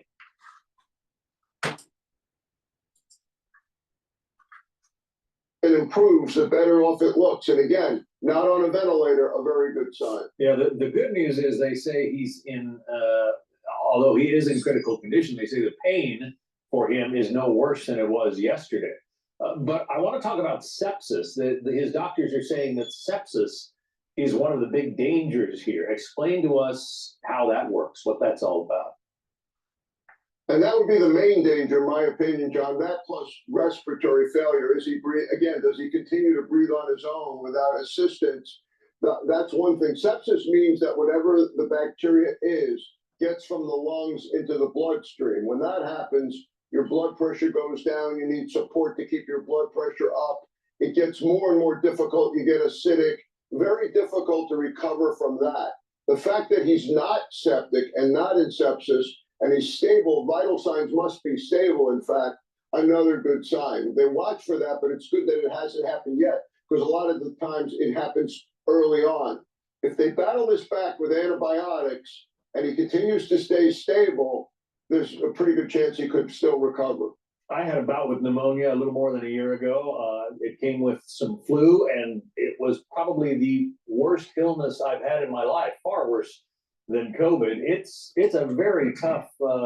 And here's the reality of the situation. When you get pneumonia or chronic bronchitis, it takes months to heal. And that's if your body is young enough and has an immune system that can heal. People don't understand that when you are sick, especially with pulmonary, but any kind of illness, your body gets damaged and the cells start to die off. And there is a disruption within your tissues. And in most cases, you start to heal, but it takes a long time to heal, even though you feel better. So let's say you end up getting pneumonia, and let's say you're in your 50s, all right? And you've had pneumonia and it's lasted for 4 weeks. It literally will take you close to 6 months or more to remodel the damage of the pneumonia. That's why it's so important to attack the problem right away and don't let it fester. Now, if you have something that's benign, like a simple cold that lasts for 5 to 7 days, you're going to be remodeling the tissue damage and the cellular damage. It's going to take 2 to 3 weeks after you clear it. That's a minor infection. Can you imagine getting a major infection? This is why you got to pay attention. And what I've been saying, it's all about boosting your immune system, because if you catch it early, you're reducing the amount of time that you need for remodeling all that tissue damage. So people would say, well, I feel better, I'm breathing. Yeah, but that pneumonia destroyed your lung capacity. And we do have cells that remodel. Type 2 cells help to remodel your lungs up to a certain point, depending on how much damage there are. But as there's damage, you start having, rupture of blood vessels and stuff. And if you had bacteria in the alveoli where you had the ruptured vessels, and then there is a transfer of that bacteria into your bloodstream, then boom, you got sepsis. And then the damage that causes to the kidneys or the liver. Add a few more months to recovering if you survive. See the point here? Just because you feel better after a cold or pneumonia or bronchitis doesn't mean that your body is healed yet. And during that healing process, it's taking energy away and you're aging faster. If you notice someone that's sick, they age faster, much quicker, and their energy levels go down. So it goes back to what I've been saying from day one. It's about energy levels in the immune system. And you got to soak up those free radicals, and you got to attack a problem right away. If you let it fester, it's going to literally kill you over time. Because what's happening is it's eating up that runway that you have, and it's going to take a lot of time to remodel. Just imagine if you didn't have to remodel all that damaged tissue, how much your immune system would be more robust instead of having to fight a post-infection and to have to go through a whole remodeling. Now, you can pay attention to what I'm saying or don't pay attention. But many people that are elderly died like what is happening to the Pope. Many, many.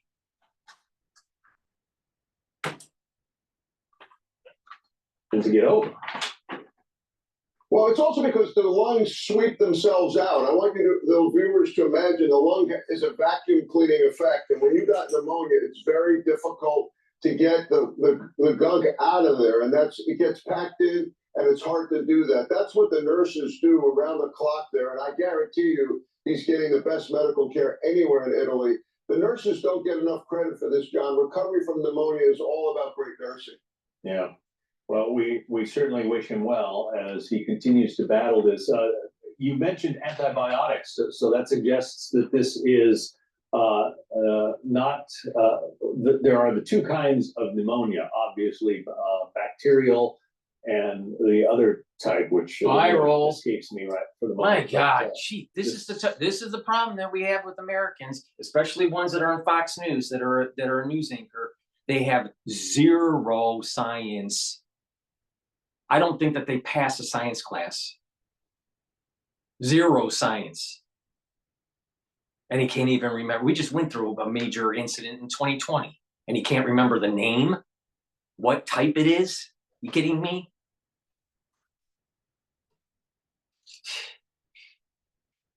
But your lungs do, he used the term sweep, but there's two things that are happening with the lungs. One, we have macrophages that crawl around in the alveoli to eat up debris. All right.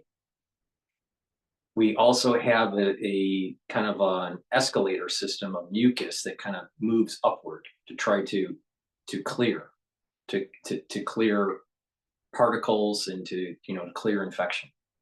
All right. The problem comes in is that when there's a lot of bacteria or a viral load within your lung tissue, especially in the alveoli, what happens is lots of damage that takes place. And so it takes time if it can be remodeled. Now, if there's so much damage in that area because of ARDS, and it doesn't sound like the Pope has ARDS, but with ARDS, you're destroying the type 2 pulmonary cells that you have to help with the remodeling. So if you destroy the type 2 cells, you don't remodel your damaged tissue. Now you may eventually everything is cleared out and with a certain patient, hopefully, and they start to recover because of the antibiotic treatment, and eventually the viral the viral load goes down, and the patient is starting to heal, but they will have permanent lung damage because that infection was so bad that it destroyed that local area type 2 pneumocytes. This is why I keep on saying it's about immune system and a holistic approach to build up that lung capacity through exercise and breathing, even meditation and deep breathing. Just doing breathing exercises improves your VO2 max.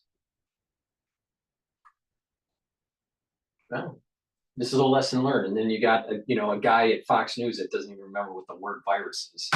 Dumbass.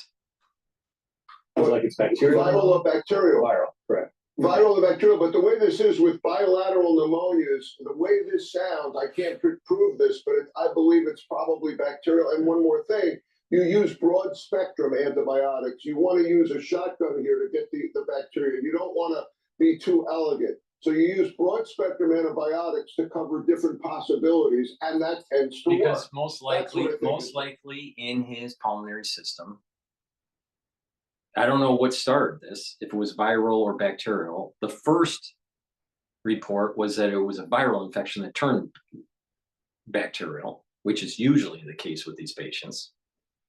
But when that bacterial system, because what happens is the virus, if it started off as viral, the bacterial, the viral infection will cause so much disruption and weakening of the system that bacteria starts to grow. Okay, And then it's not probably one bacterium that's causing his problem. It's probably a multitude of bacterium. So it has to be broad spectrum. All right. So we're probably not talking about one bacterium that's a problem here for this guy. Now, if he ended up, his pulmonary infection started as bacterial and it wasn't, it had nothing to do with viral. A lot of times what happens is that one type of bacterium will start the problem, but because of a weakening of the immune system in elderly and going to the hospital, they start ending up getting other bacterial problems on top of the original one. So that's another reason why you have to do broad spectrum.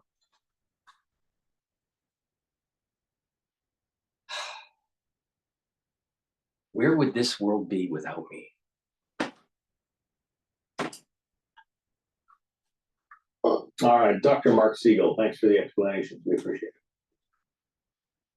Unbelievable. Unbelievable. Now, we're the major, what needs to happen is coming up with methods to be able to embed pneumocytes type 2 to help with remodeling already damaged tissue to speed up the recovery, especially ones that have permanent lung damage. If one could do that, then you're actually reducing COPD. But that's all research, laboratory type stuff. That's not ready for prime time. Please go to my store, the-studio-reykjavik.com, and get the olive leaf extract. This is a dual purpose product. This helps with your immune system, brings down inflammation, but also helps with your cardiovascular health by bringing down LDL levels and increasing your HDL levels. So get the olive leaf extract. It's dual purpose.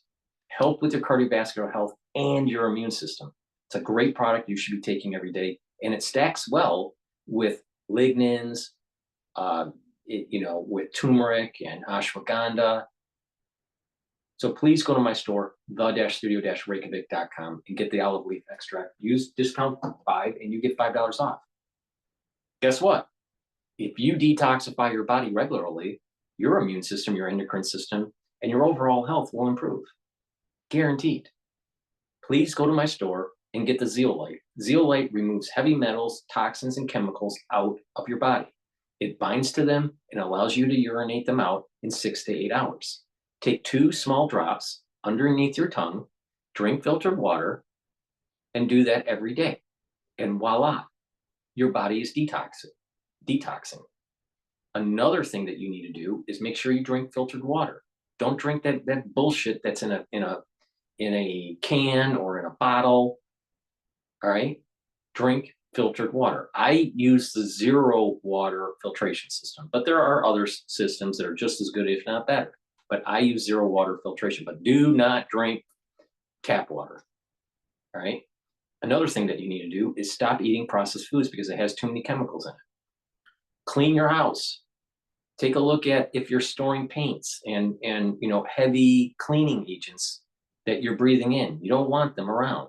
All right. If you have to have them, make sure they're in multi-layered containers so it's not degassing, so you're not breathing them in, because they will cause endocrine disruption and affect your immune system. So just improve your environment.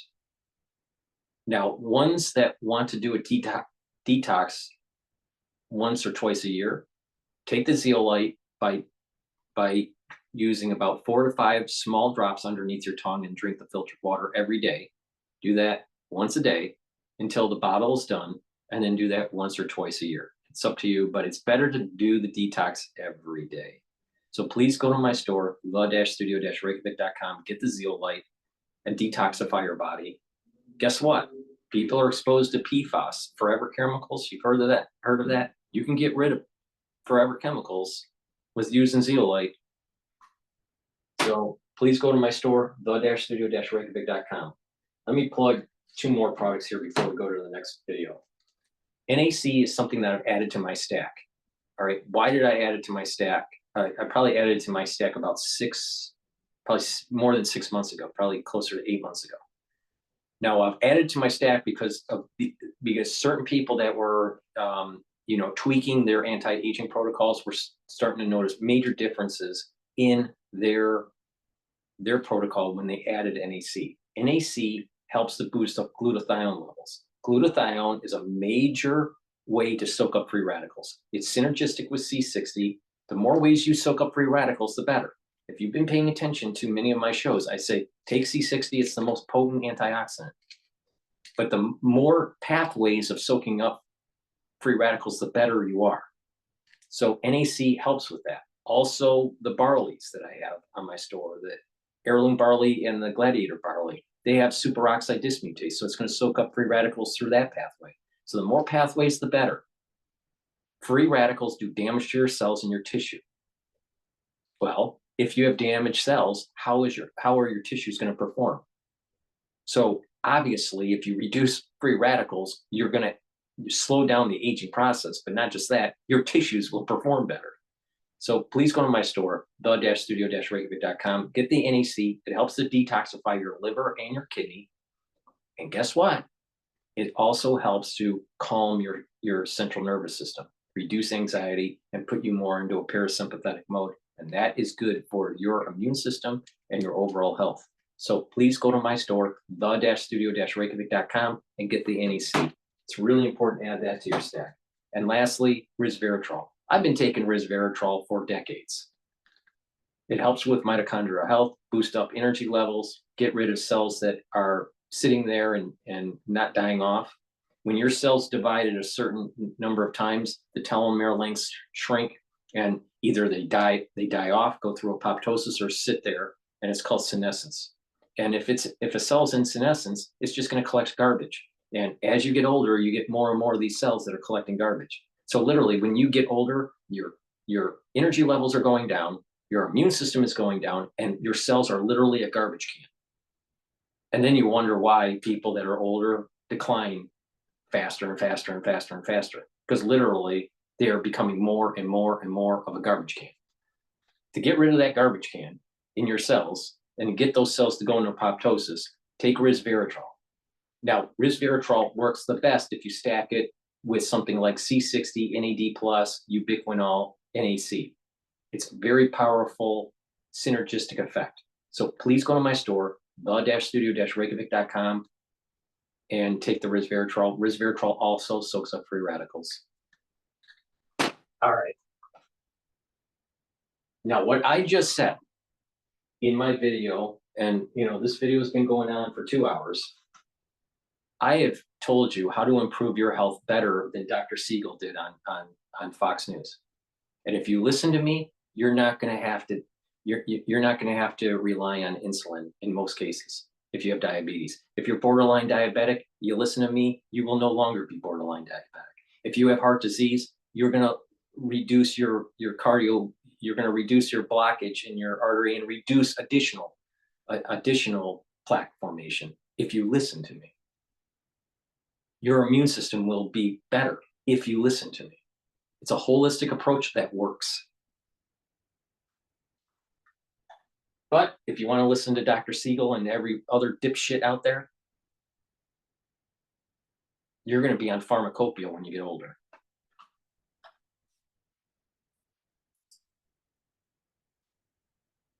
All right.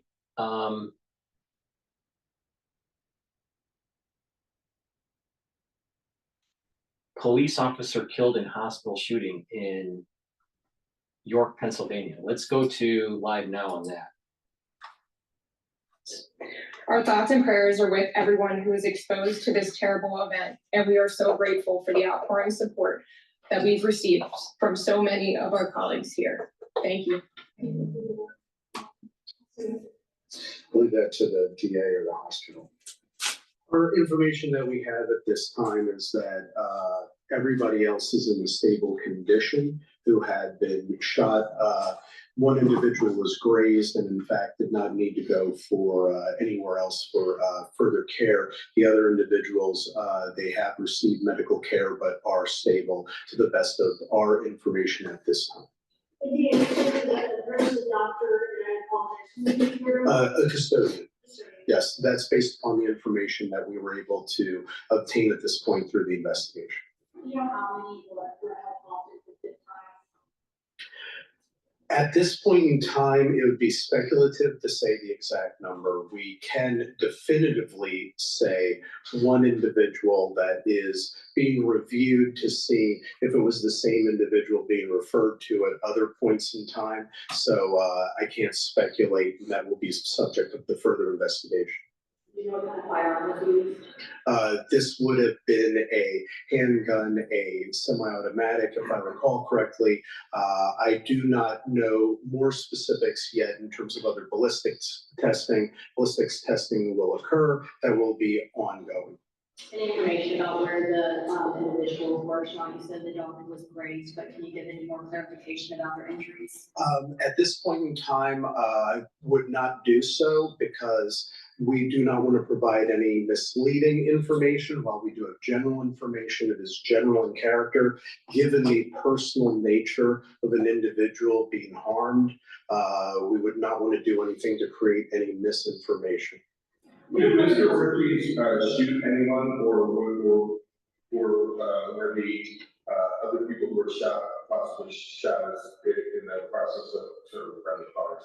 So at this point in time, there's aspects that are part of an ongoing investigation in terms of certain situations and scenarios. I will say this definitively, that we do know that Mr. Archangel Ortiz did shoot other individuals. The exact trajectory and nature of some of those gunshot wounds and how they occurred, that is subject to the further investigation.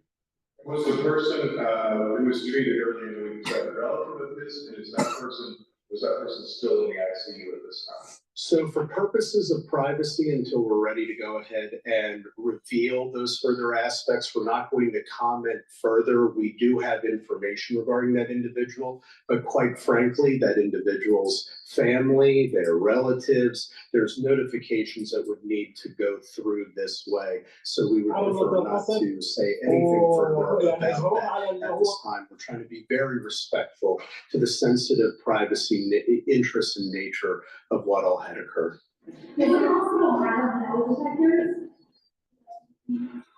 So in terms of their security procedures, that's something that would be best left for further discussion. With the hospital, our focus at this point in time is on the criminal investigation in and of itself. I will say this, that the UPMC police officers did rush right in and tried to alleviate any harm, and they were like their fellow colleagues in law enforcement. All right, I'm gonna pivot over to Fox Business about Trudeau. But before I do that, please go to my store, the-studio-reykjavik.com, and get the D3 and the K2. This is a dual purpose stack. This will help with cardiovascular health, but also bone health. All right. D3 and K2, if you do some resistance training and you're taking in calcium, either as a supplement or drinking milk, how I do it is I drink milk. You will, through that resistance training, build more bone density. But you're also going to help with your joint health. Now, there was a question that was on X Spaces about helping with cartilage, especially in the knee. So I'll get to that question after this. But D3 and K2 will help with bone density. This is really important for guys and females, all right? Females, if you're postmenopausal, you need to pay attention to losing bone density. So you need to do weight training, and you need to take D3 and K2 calcium supplements to improve that bone density. Very important. And the earlier you do this, the better. Now, for cardiovascular health, this stack works really well because what it's doing is it's preventing calcium depositing around plaque formation. A lot of times when people get plaque, because of the oxidized LDL, you'll get calcium deposits around that plaque formation. Well, you're slowly pulling that out, and you're reducing the chances of further calcification of these plaques. Now, that's the reason why people do these calcium screenings. when you get older, you know, like when I turned 50, I did a calcium screening and it was 0. That my calcium screening was 0. All right. But many people start to build up calcium when they turn 50 and they get older. All right. To reduce that buildup, this is the stack you do. All right. So it's really important. All right. And I have the evidence to prove it that my calcium screening is 0. So so you don't want calcium depositing. All right. That's important. But not just that, doing resistance training and building up better bone density and helping with joint health is really important. All right. Now, to improve synergistically the stack for cardiovascular health, taking nattokinase will also help. Nattokinase breaks up clots, so it's reducing the buildup of clots because it's fibrinolytic. But nattokinase also helps to bring down LDL levels and increase your HDL levels. That basically means that your total cholesterol is improved. If you improve your total cholesterol, you're reducing plaque formation, because plaque formation is oxidized LDL. All right, so you don't want that. All right, you don't want oxidized LDL. So bring down your LDL levels and bring down the free radicals that oxidize LDL. So by taking antioxidants and improving your LDL is improving your cardiovascular health. You're reducing the chances of plaque formation. By taking the K2 and the D3, reduces the calcium depositing. All right, but there's that added benefit with K2 and D3, and that is doing resistance training. It's going to help with building up better bone density and healthier joints. Now, to get to the question, before I go to the Trudeau video, how to improve problems with joints. All right, and there's different people have different problems with joints. When I was doing triathlons in my 20s and 30s, I developed osteoarthritis, and I went through this whole protocol to reverse osteoarthritis. Okay, and that's taking high doses of vitamin D3 over a period of time. For me, it was 7 months, but usually the protocol is usually 7 to 9 months. And you're taking in calcium. I took milk, and then you're doing that D3 K2. All right, and you're doing light resistance training on the problematic joint where you have the arthritis. All right, now that's how to remodel osteoarthritis, which I did. Now, some people, they get an injury, or they just have bone on bone, their cartilage starts to erode, and that they end up getting like bone on bone problems. Now, depending on the situation, or how much cartilage has been eroded, depends on if surgery is needed or not. If a lot of the cartilage has been damaged and eroded, then you probably will need surgery. But if it's due to inflammation and there is some erosion, you can help rebuild that cartilage and strengthen the joint. All right. And how you do that is taking the D3, the K2, taking the calcium, all right, supplements, do light resistance training, because you want to send a growth signal in that area. And you need to take the collagen peptide, which is, it has the amino acid profile to help with bones, also your skin, nails, and hair. But in this case, it's going to help with bones and joints, tendons, and ligaments. Now, the reason why I say the tendons and ligaments with cartilage, it's not just remodeling the cartilage that's important. It's also strengthening the musculature around that joint that's causing the problem. I used to have a really bad shoulder, all right? And it took years to remodel the shoulder, all right? But I did it. So I didn't have to have surgery, right? But it took a long time. And what it is you're sending a growth signal by doing resistance training, but how do I want to say this? You want to do light resistance training on the joint. Let me explain to you what I did to repair my shoulder.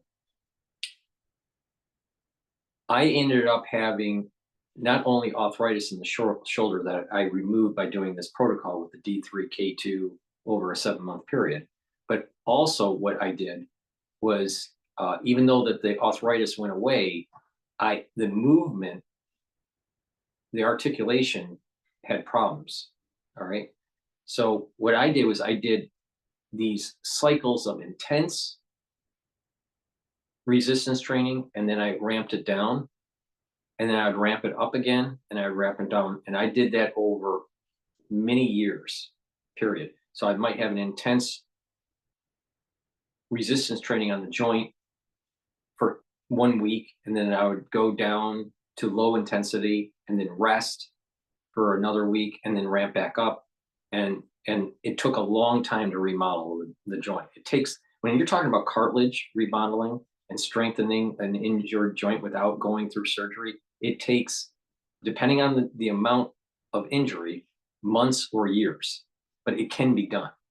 But it's slow and it's painful to go through.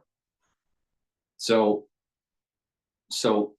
taking the collagen, the D3, the K2 with the resistance training, and depending on what the issue is, depends on if you want to do a high intensity, then low intensity, then rest type resistance protocol, or if you have a lot of cartilage damage.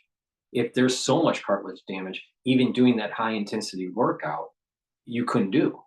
So in my case, I didn't have, major tears or anything like that, or bone on bone.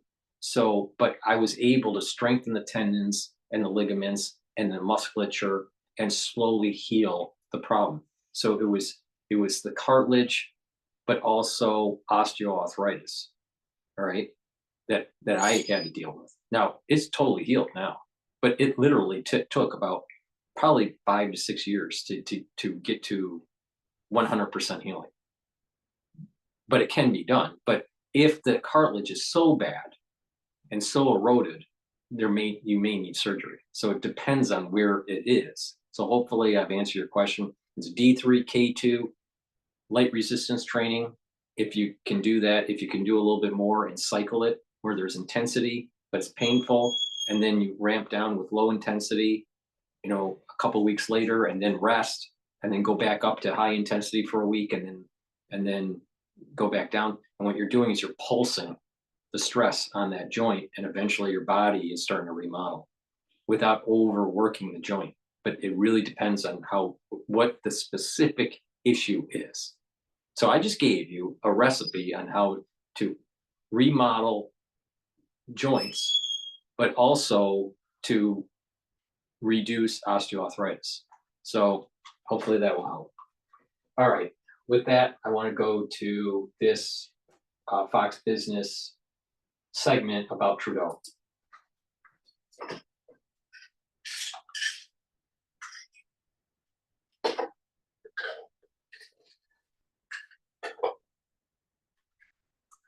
Oh, I'm sorry.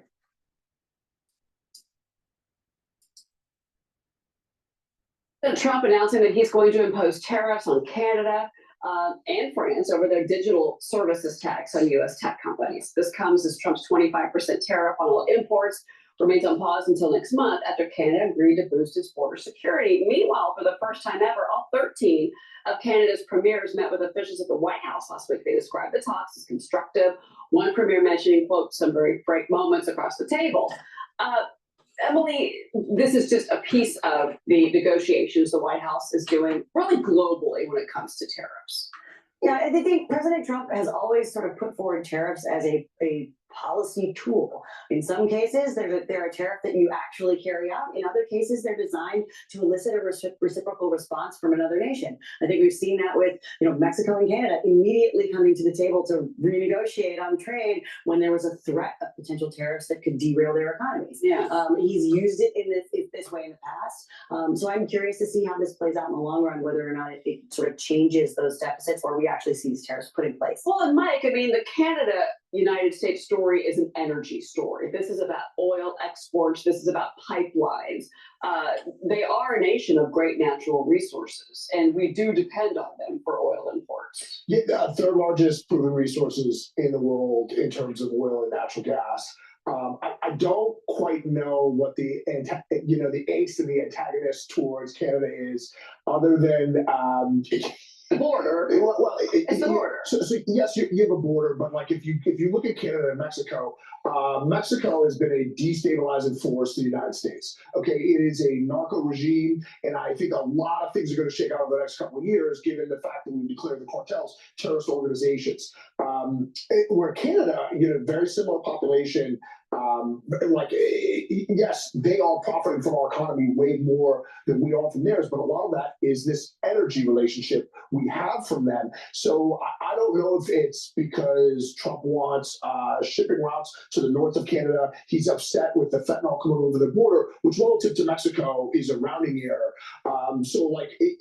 It's fun to make fun of Canada, and I enjoy that. I enjoyed the hockey game this weekend. They have great maple syrup. I just want to be clear, and they make really good Christmas movies. But sorry. But when you look at the two neighbors that were giving a hard time, I don't think we're being hard enough on Mexico, and I don't know why Canada is getting the brunt of this. Don't you think that's a good question? But this is about politics more than anything else, though, where Trudeau is so far to the left, particularly from a country that has, as you mentioned, such huge energy resources. We've heard nothing but sort of leftist climate policies out of Trudeau. I think that's part of why he's got President Trump sort of has taken aim at him a little bit, because it's a disparity between just on the politics. Yeah, and to that point, Canada's GDP per capita, when you adjust for inflation since Trudeau took over, is down over 20%. I mean, that is a death knell for a nation. He has destroyed the quality of life for the average Canadian. Housing is unaffordable. Groceries unaffordable. It has been absolutely devastating since he took over. Where in the U.S., GDP per capita, gone through multiple different administrations with our own inflation problems, is up about the exact same amount. So things are bad there, and maybe Trump's trying to help him out by exposing what an idiot Trudeau is. But again, but Trudeau is also on his way out. Yes. I mean, to be clear, he has lost political favor in his nation because, again, they've had that immigrant flood. Think about when they were welcoming immigrants from Afghanistan, and so the Canadians themselves, the Canadian people, I believe, are saying we need to move more to the right. I think the same cultural issues that have hit the United States, Emily, have hit Canada. Yeah, and I think we're seeing this across the Trump administration's policies. J.D. Vance just went to Europe and said, listen to your voters. Stop pretending that you're this leftist paradise, when frankly, across Europe, you're seeing rejection of those principles. I think we're seeing that in Canada as well. And Trump and others in the Trump administration have a unique ability to call that out and say, you need to listen to your voters, because we listened to ours and we had a huge change in the way the politics look in America. Well, the editorial board wrote about what you brought up with Europe, and the last week was pretty head-spinning when it comes to the relationship between the United States and Europe. And the board says the Trump shock comes to Europe, and they mentioned that that when they were asked at a conference where the Europeans would play a role in peace talks. This is Russia, Ukraine. Keith Kellogg, former general, now our envoy, said, "Not going to happen. You're going to be cut out of this." And so either you want a spot at the table or you don't. They want it, and we're saying you're not going to get a spot at the table because of what we've been discussing all morning. You need to secure your own defenses. It's not our problem that you've built up your military. Yeah, look, I think so. A lot of issues here. First, the leadership disconnect from the populace and the people, which we saw with the Biden administration in the U.S. You're seeing that all over the world. Canada, like we were just talking about, and definitely in Europe, where they marginalize political parties because they simply don't appreciate their points of view. Brexit, more people voted for Brexit than have ever voted for anything in the history of the United Kingdom. That took 7 or 8 years to play out, even though there was a clear will of the people, and that sort of pushback is over there. And we were talking about GDP spending for defense earlier.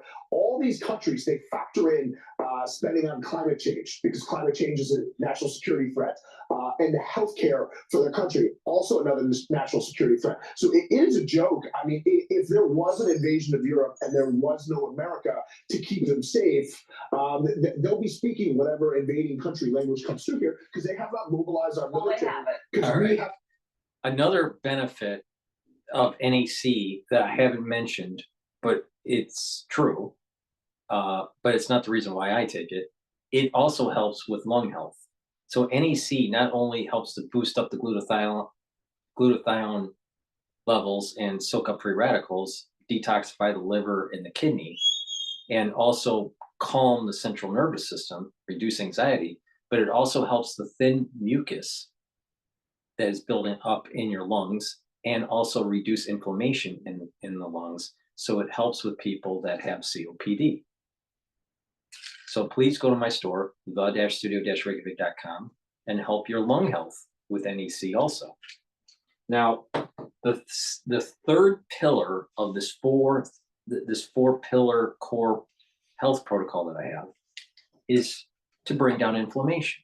All right. Now I'm going to tell you a stack that helps your immune system and your cardiovascular system. It's dual purpose. Taking turmeric, it's an antioxidant, it'll soak up free radicals, but it'll bring down pro-inflammatory cytokines. That's really important if you have chronic inflammation. So what will happen is that you are reducing inflammation, improving your immune system, and by reducing inflammation in your vascular system, reducing plaque buildup. Ashwagandha root brings down cortisol levels and helps with your blood sugar levels. By doing that, you're reducing inflammation in your vascular system, also helping your cardiovascular system. By bringing down cortisol levels, you're helping your immune system. Most people don't realize chronic stress and high cortisol levels all the time is immunosuppressive. You get sick more often. So you don't want that. Take this stack to help with your cardiovascular health and your immune system. Turmeric and ashwagandha. Another great stack to supercharge this is lignans. It's a powder. You mix it with soft foods or with just filtered water, however you want to take it. There's a little scooper. Take a small scoop a day.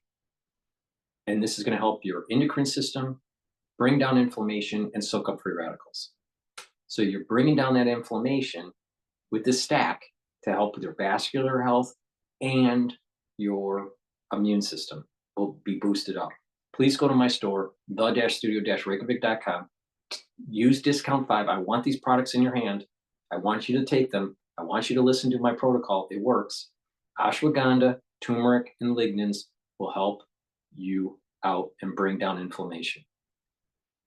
Please go to my store, the-studio-reykjavik.com. The link is in the description of this video and all my videos. I also have a link pinned for my X channel. Go to the store, get the great products I offer, get healthy, follow my protocol. I'm not aging, and it's not because I'm a vampire, okay? It's because my protocol works. I've been doing this since I was 16 years old and tweaking it and tweaking it and tweaking it, and better supplements come onto the market, new things like NMN and C60 and how to stack it with NAC and all the NAD plus and all these stuff that's to the market now that most people didn't have access to in the 80s or in the 70s. So guess what? I just gave you the formula, the alchemy of how to mix these things together to improve your health. And I'm giving you solutions so you don't have to be on pharmaceuticals. Now, some people that are on pharmaceuticals, if you listen to me and the holistic approach, you can wean yourself off. In most cases, you can wean yourself off of those pharmaceuticals. But not always, but it depends on your particular case. But many chronic diseases in the United States are self-induced. Self-induced. All right. Okay.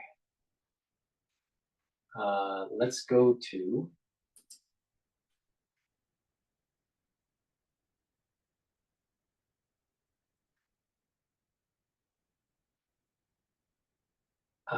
this is WFAA. I think this is ABC. Or do we want to go to gains and losses by the... No, I'm going to switch. I'm going to go to the BBC, and they're going to talk about Putin's war 3 years on. This is an in-depth analysis. Hello, I'm Lucy Hockings. From the BBC World Service, this is the global story. 3 years into its full-scale invasion of Ukraine, Russia has entered talks with Donald Trump and not Kyiv about ending the conflict. For Ukrainian President Volodymyr Zelensky, this is, as he described it, a dangerous dialogue with Ukraine's hopes for a just and lasting peace at stake. For Vladimir Putin, it could be a chance to end the war on his terms, and by building bridges with Trump, crack the Western alliance that's maintained security in Europe for decades. What do Russians stand to gain from these talks, and what have they won and lost in 3 years of war?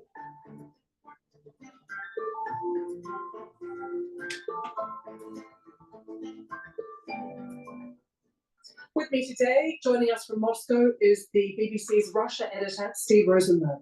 Let's take you back 3 years ago when President Putin announced to the Russian people his special military operation in Ukraine. I have decided to conduct a special military operation.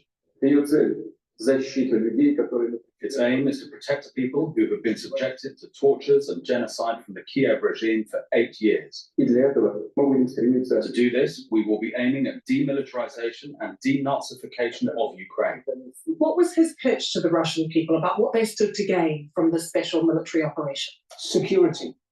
When he made that dramatic address to the nation 3 years ago, went on state television, he basically said that his decision to send troops across the border into Ukraine was to make Russians feel safe, secure. He talked about NATO coming close to Russia's borders. He claimed that Ukraine had become an anti-Russia.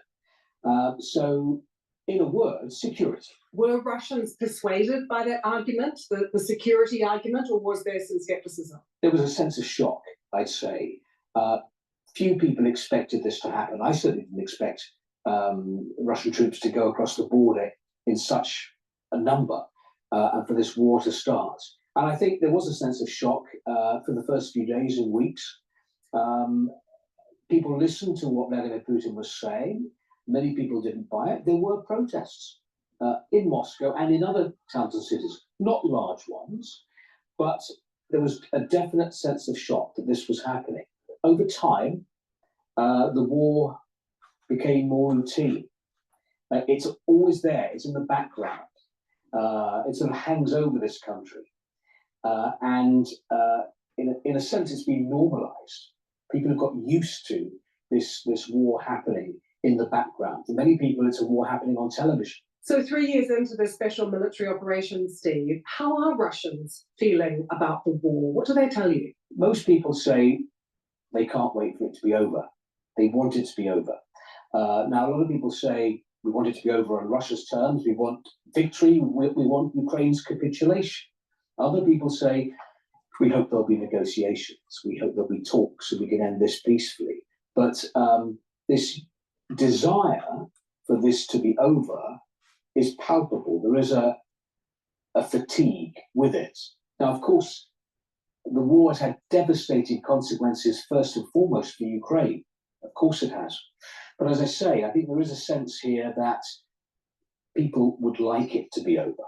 And Steve, the huge human cost, we know so much more from Ukraine about how many soldiers and civilians have been killed over the past years. But what about in Russia? The BBC's worked really hard to try and establish some kind of figures for how many soldiers particularly have been killed, and it's really tricky. Do we have any idea? The Russians don't come out with any official figures. From what we can see, there's been a massive loss of life. When you travel around the country, you see cemeteries. There are clearly lots of fresh graves with military flags. When you look on the internet every day, there are, you go on the regional websites, there are announcements about Russian soldiers who've been killed fighting in Ukraine, announcements about funerals. So clearly, a lot of people have been killed. During the Soviet war in Afghanistan in the 80s, I think around 15,000 Soviet soldiers were killed in 10 years. I think the number of Russian soldiers killed in 3 years in Ukraine is several times higher. And as well as that massive human cost, Steve, people who have lost their sons in battle, what about the economic cost as well? Because there was a US estimate last year that said $200 billion had been spent on the war in Ukraine by Russia. And of course, there's been these huge economic sanctions on the country as well. Has that had a big effect on people when they go to the shops, when they try to buy things, or in the way that they live their lives? Some Western economists had predicted when this tsunami of international sanctions was imposed on Russia 3 years ago, that the Russian economy would implode. It hasn't. It's managed to survive pretty well. Having said that, there is a lot of pressure on it at the moment, and Russians do feel that. Prices are very high. They keep going up. Inflation is a problem here. I think last year, potatoes went up in price 90%. Onions have gone up in price. Butter as well. I noticed that in some supermarkets, they're now selling butter in these sort of security boxes, because there have been quite a few reports of butter thefts. So that's a problem. Interest rates are very high, 21%. So that's a problem.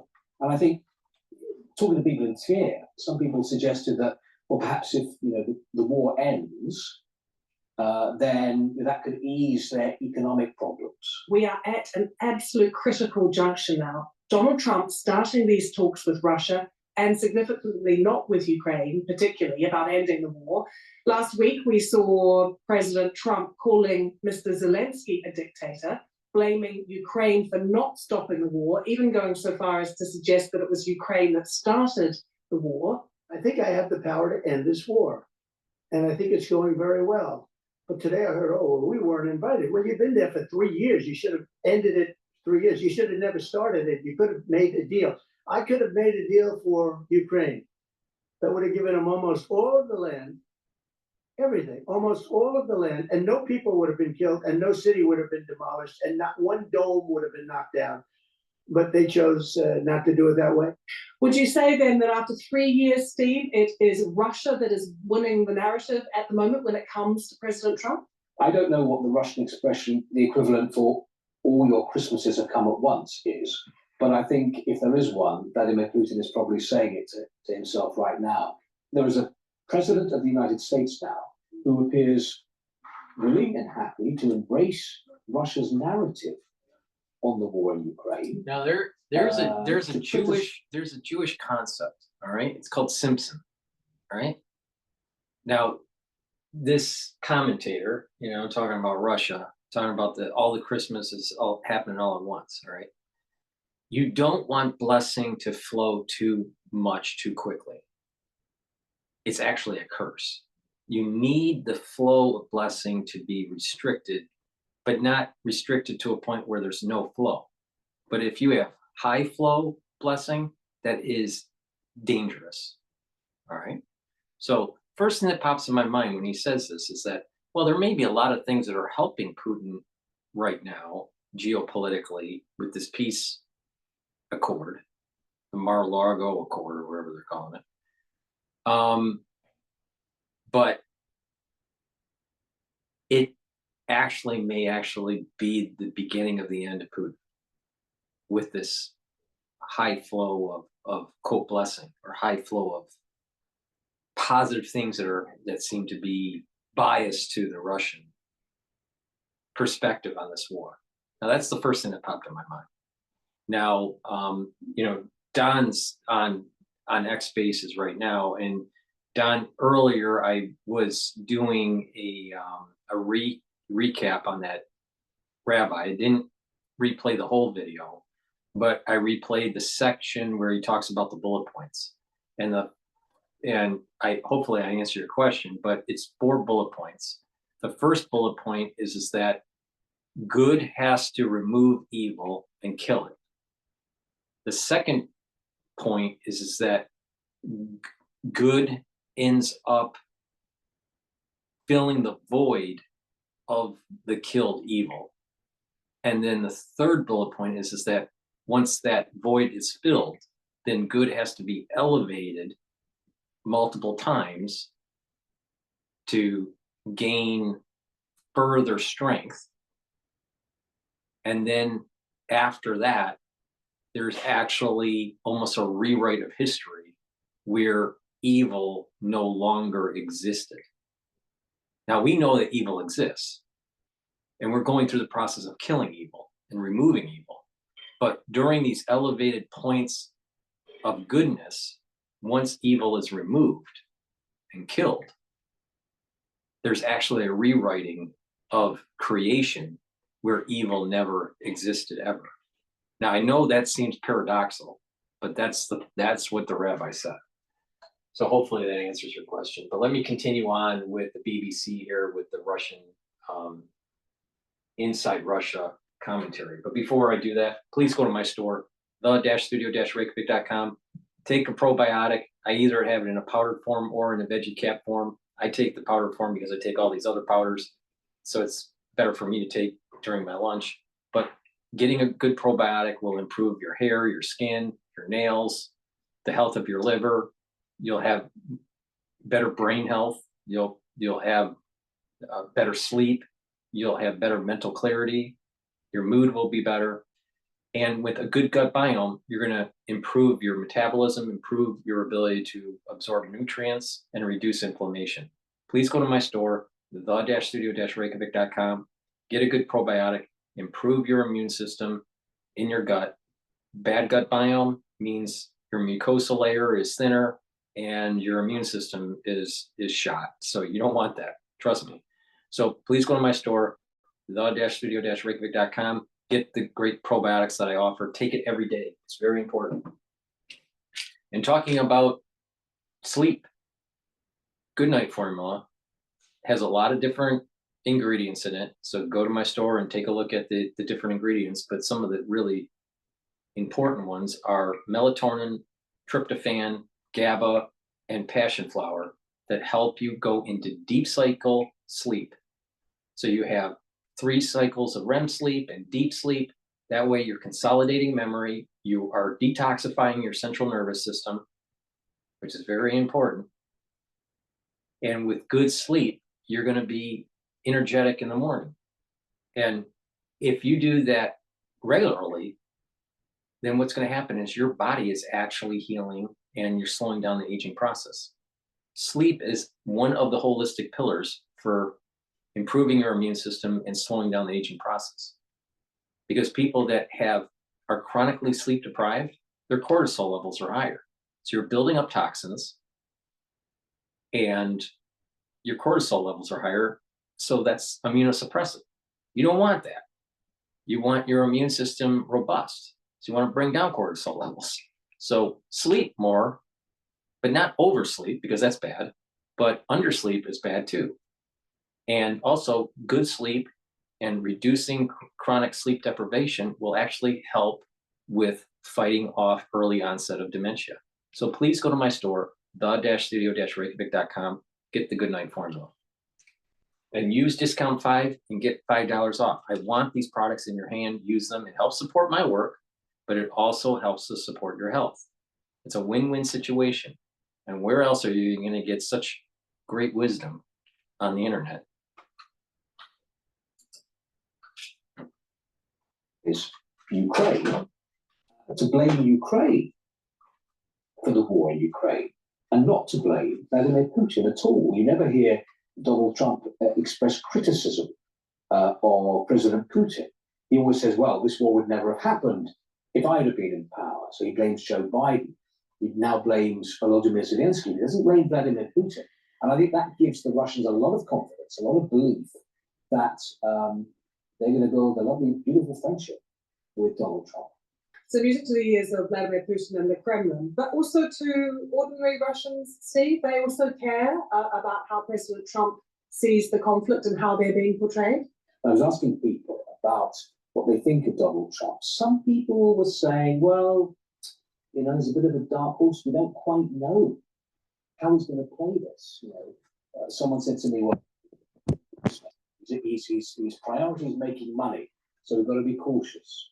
So yes, people are hopeful that this thaw in US-Russian relations will actually make a difference and will help to end the war on Russia's terms, but they don't quite trust Donald Trump 100%. Here in Washington, Steve, there really is a sense that President Trump wants this to end very quickly, this war, and not just as a ceasefire, but an end to the war. If that happens on terms that are indeed favorable to Russia, what will Russia have gained over these past 3 years? If Russia gets to keep all the territory that it's seized, if restrictions on the size of Ukraine's army are imposed, for example, if sanctions, Western sanctions, are eased or removed, then Russia will be emboldened. You know, Western powers pledged to defeat Russia, to inflict a strategic defeat on Russia. And if Russia comes out of this with what it will consider to have been a victory, you will have an emboldened Russia, no doubt about it. So an emboldened Putin is one thing, Steve, but what about more specifically on those territorial gains? So if Russia got to keep Crimea and the Donbass, which they've wanted to be this buffer against NATO, will they feel that that has been worth it? Well, the thing is that the Kremlin controls almost completely the media landscape here in Russia. So the Kremlin can spin anything, any way, really. And whatever deal is done, finally, you can be sure that the state media will present that to the people as a victory, as a huge victory for Vladimir Putin, for Russia. Whatever the actual details of that treaty deal are. And people will be told that that is a victory. Beyond Ukraine then, Steve, I guess my final question is that speaking to senators here, interviewing them over the past few days in Washington, they've said all this talk about his broader ambitions beyond Ukraine is just hysterical. That the European elites, as they call them, are overreacting when it comes to that. He didn't even manage to take Kyiv. He's not going to be able to take any of these other NATO countries that are around Ukraine. What would you say to that? As someone, and I'm not putting, you're often asked, what is President Putin thinking? You can't possibly know that. But what would you say to those senators? Well, there was a time when people thought it was hysterical to suggest that Vladimir Putin would launch a full-scale invasion of Ukraine. I think when you look at what has changed, Lucy, in 1 month, we've had 1 month of Donald Trump in the White House, and look what has happened. Things have been turned upside down. So I think you have to take what's happening very seriously. And you could be sure the Kremlin is listening to the messages and watching the signals coming out of Washington. And the Kremlin is expert at driving wedges between its opponents and spotting signs of division and disunity amongst its opponents. And what it can see now, and actually what we can all see, is a schism between Europe and the United States. We can see America picking fights with its traditional allies. We can see what we thought were common values between America and Europe being questioned. I think he's framing it wrong. It's not picking fights. It's actually calling off. It's actually closing down the smorgasbord. It's closing down the open buffet of the Euro whiners and spending American taxpayer dollars. It's not picking a war. It's just that, it said, okay, stop sucking the tit of America. I mean, come on. His assessment on that, the way he's framing it is wrong. It's not picking a fight with Europe. Is being seen by the Kremlin now. So I don't think you can rule anything out at the moment. And you have to take the situation very seriously. Steve, it has been an absolute treat to have had so much of your time in what has been a very busy week here on the Global Story. All right, I'm going to pivot to Fox News here. Trump administration declares war on cartel, partners up with New York City. But before I do that, let me plug a couple products here. Ubiquinol, the highest bioavailable form of CoQ10 that you can get. Ubiquinol is really important. It's an antioxidant, so it's going to soak up free radicals. It helps with mitochondrial health, so it's going to boost up your ATP levels. And ubiquinol helps to protect your neurons. Extremely important when you get older. If you're 40 years of age or older, you should be taking ubiquinol every day. Now, most people that do take CoQ10 do not realize that you're taking usually the lower bioavailable form, not ubiquinol. Ubiquinol is the highest bioavailable form of CoQ10 that you can get. So please go to my store, get the most bioavailable form of CoQ10. This is an extremely high quality product that I have. So please take this. It's synergistic with C60 because of soaking up free radicals. Now, NAD plus is also something I've added to my stack. NAD plus boosts up energy levels. NAD plus also helps to repair cellular DNA and mitochondrial DNA. So if you're repairing the DNA, they're going to perform better. When you get older, you're going to accumulate more DNA damage. It's important to repair the DNA damage. NAD plus also protects neurons. Again, like I said, you get older, you need to protect your neurons. Now, let's talk about C60 really quickly here. C60, I have it in 3 different oils because C60 is lipid soluble. C60, you can get it in avocado oil, MCT coconut oil, or extra virgin olive oil. You can get it in a 2 ounce, a 4 ounce, or an 8 ounce configuration. C60 is a molecule of 60 carbon that soaks up free radicals. It's extremely potent. Take a teaspoon a day, every day. All right? You're going to soak up those free radicals. And when you're soaking up those free radicals, you're reducing stress in your cell and in your tissues, so your organs will perform better, your immune system will perform better, your neurons will perform better, your endocrine system will perform better. Also, C60, by soaking up those free radicals, is also helping the health of the mitochondria. So you're going to have more energy. Take it on an empty stomach for best absorption. If you work out, take C60 before your workout. It's going to soak up the free radicals that you're generating during your workout. But not only that, you're going to have more energy and you're going to recover quicker. It's amazing how that works. But also, C60 helps with neural health. By improving the mitochondria in your neurons, you're going to have more ATP. You're going to be able to create neurotransmitters. Those neurotransmitters will be released from your presynaptic neuron. And guess what? You're going to have positive neuroplasticity. And with having more neurons firing, you're going to strengthen those neural connections. So you're going to think better. You're going to have better memory.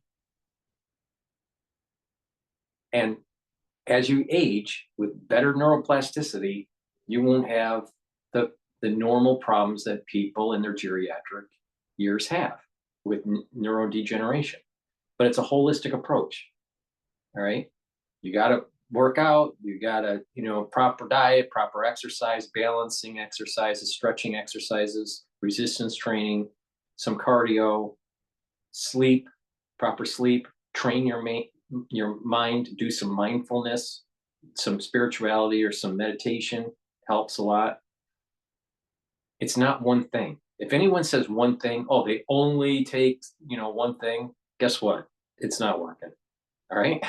If it is, it's working not to its highest efficacy. If someone says they're only doing spirituality, wrong.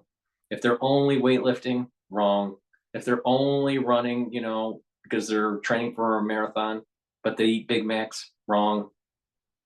If they're only eating vegetables and watching their food intake, wrong. It's a holistic approach.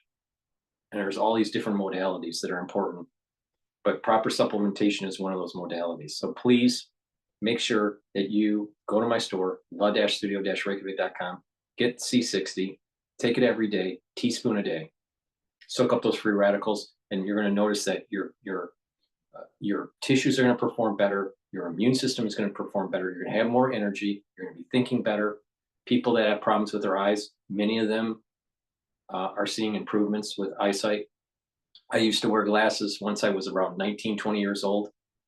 All right. Once I started taking C60, around 2 to 3 months later, I didn't need to wear my glasses. I'm farsighted with astigmatism. All right. So please go to my store, the-studio-reykjavik.com. Get the C60. It improves your health. All right.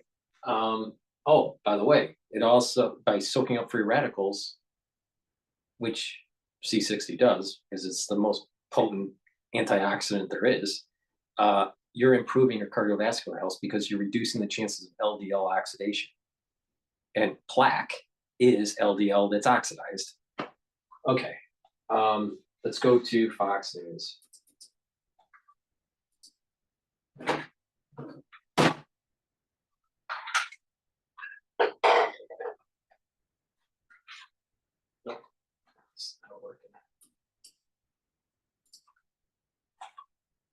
A major focus in President Trump's first month in office. My next guest is committed to helping the Trump administration address cartel activity in America's biggest city, right here in New York.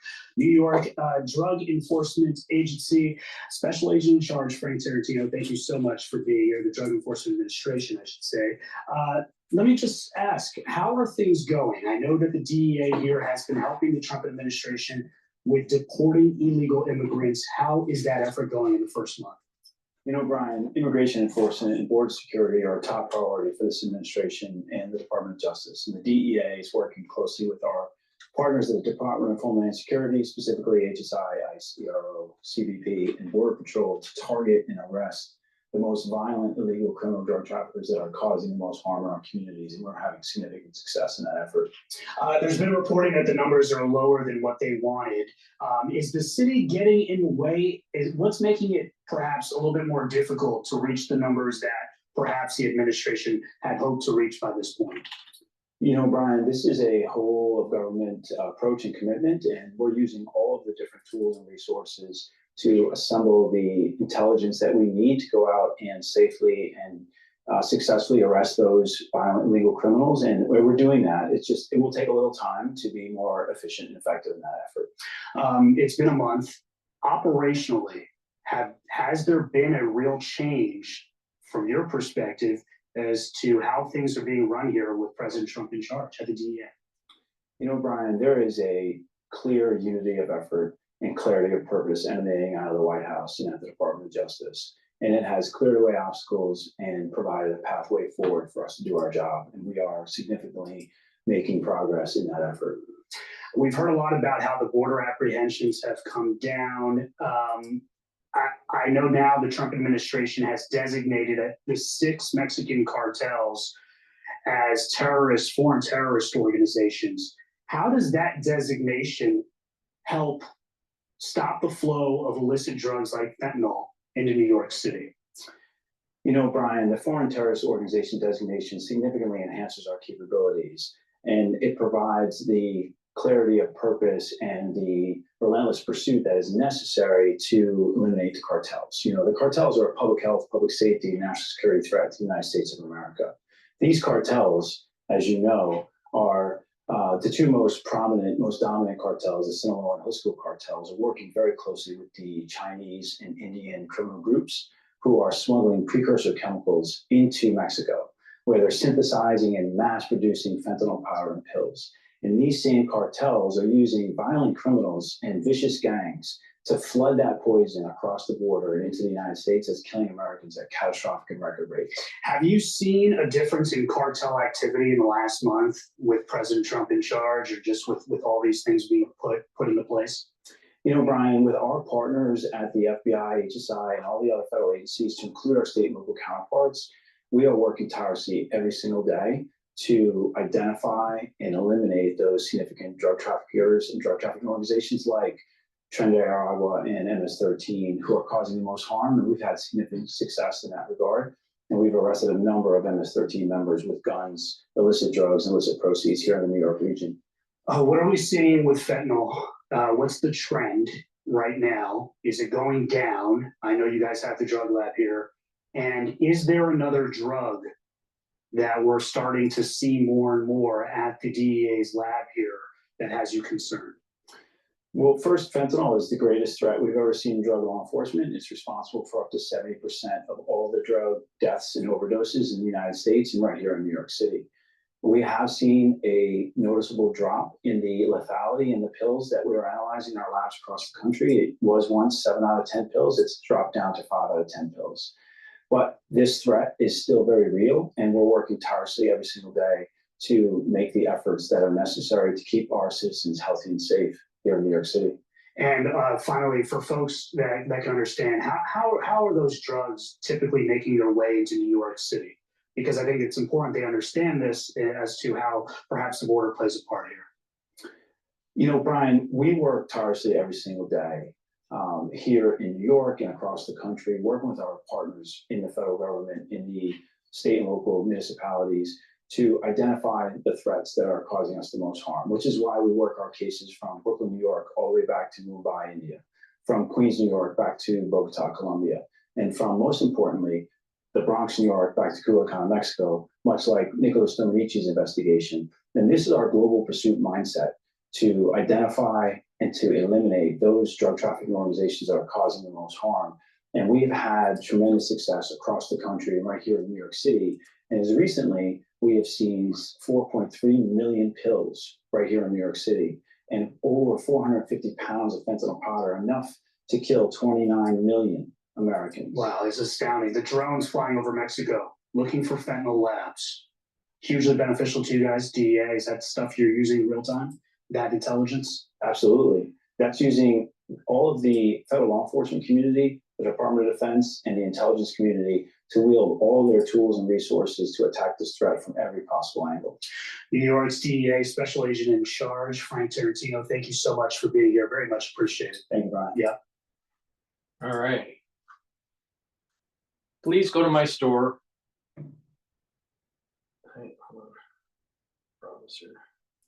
Please go to my store, the-studio-reykjavik.com, and get the Boomer Boost. This is the 4th pillar of the health protocol. All right. Now, in this pillar, it's going to boost up your energy levels and improve your metabolism. All right. Like I said, the 4 pillars, max 35 and max 14, boost up your immune system. C60, soak up free radicals, reduce stress in your tissues.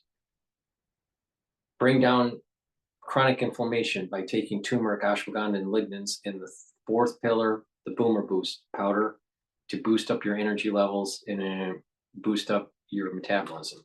It has 68 nutrients.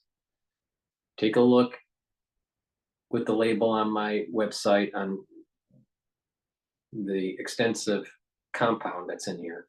There's a big scooper. You take a scooper a day, either for lunch or for breakfast.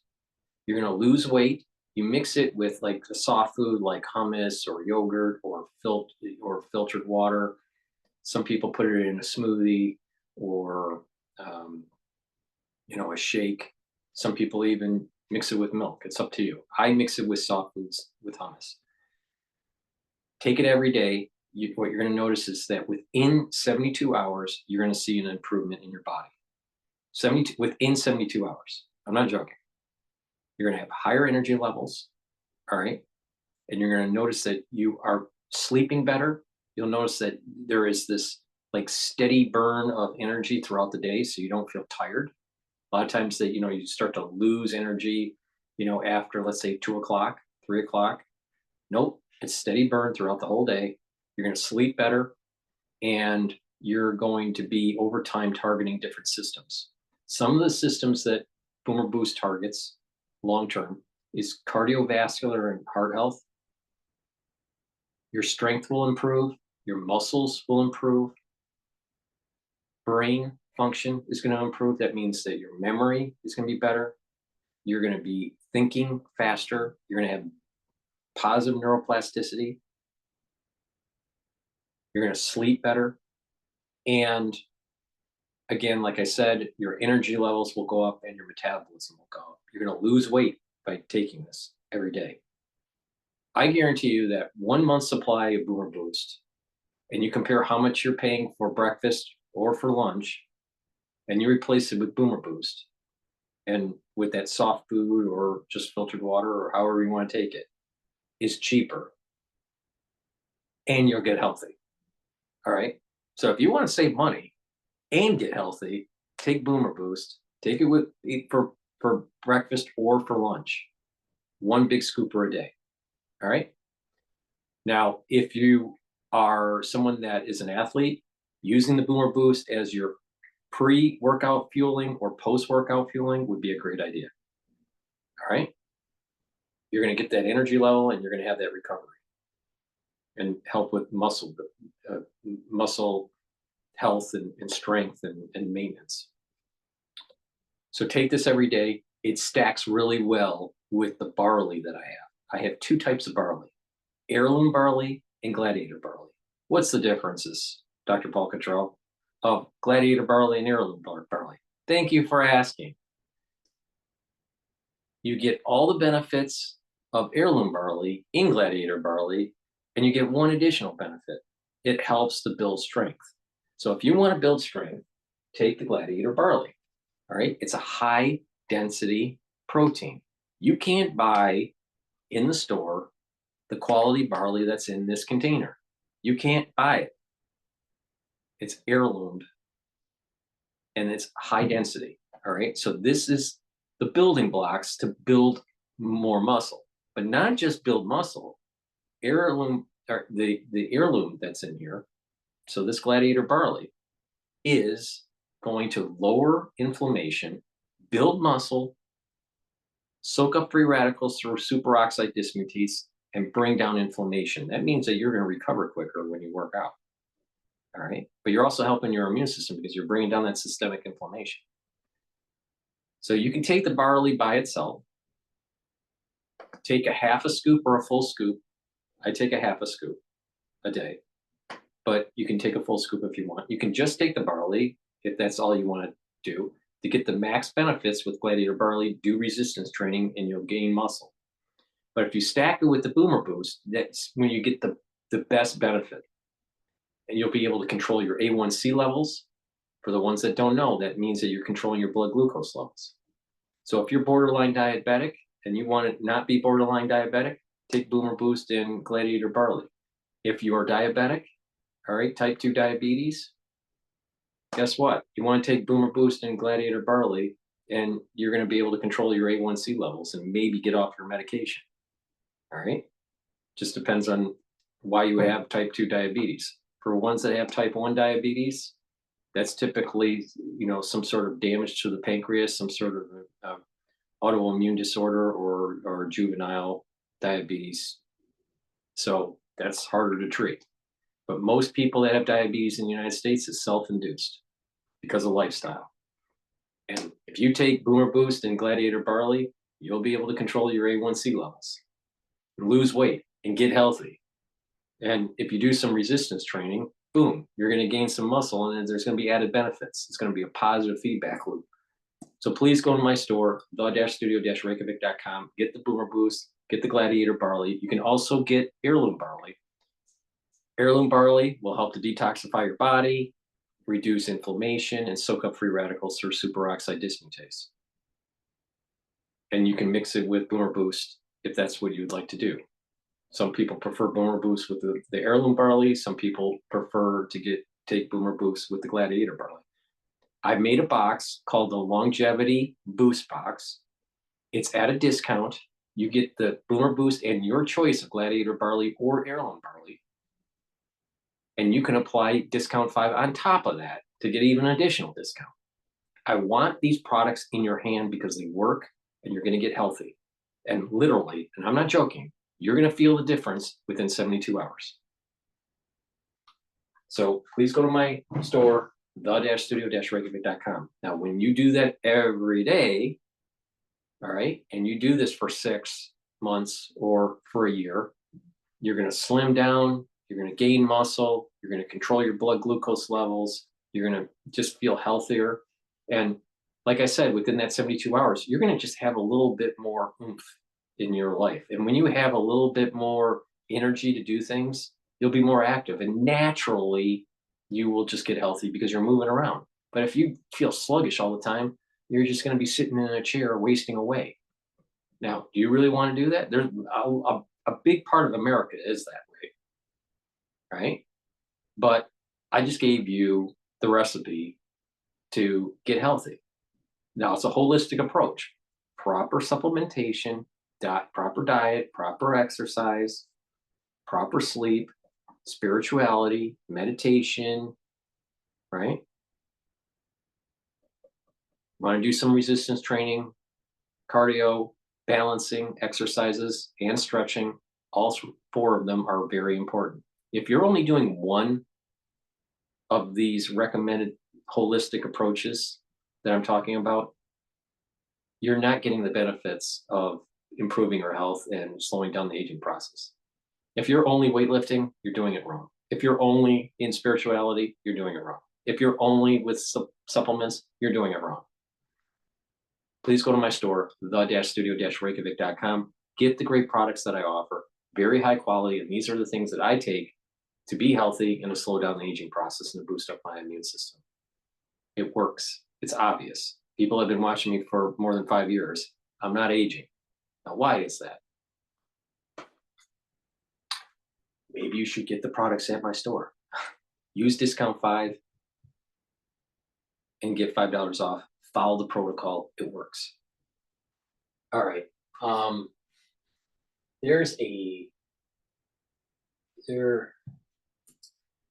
want to play one more video here.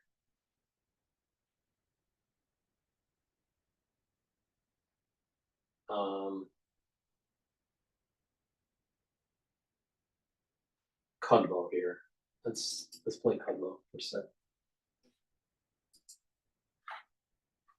Are sending stocks into a tailspin, and that's the subject of the riff.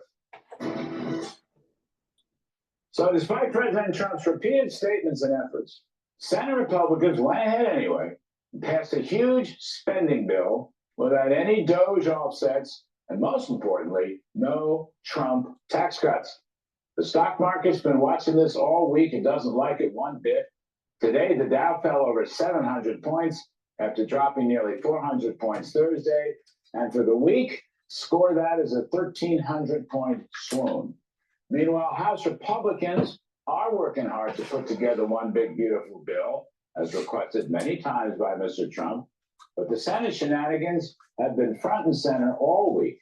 Instead of renewing 100% depreciation expensing to promote business investment, or a 15% corporate tax for made in America products, or a 20% deduction for small businesses, all of which would boost middle and lower income worker wages and productivity.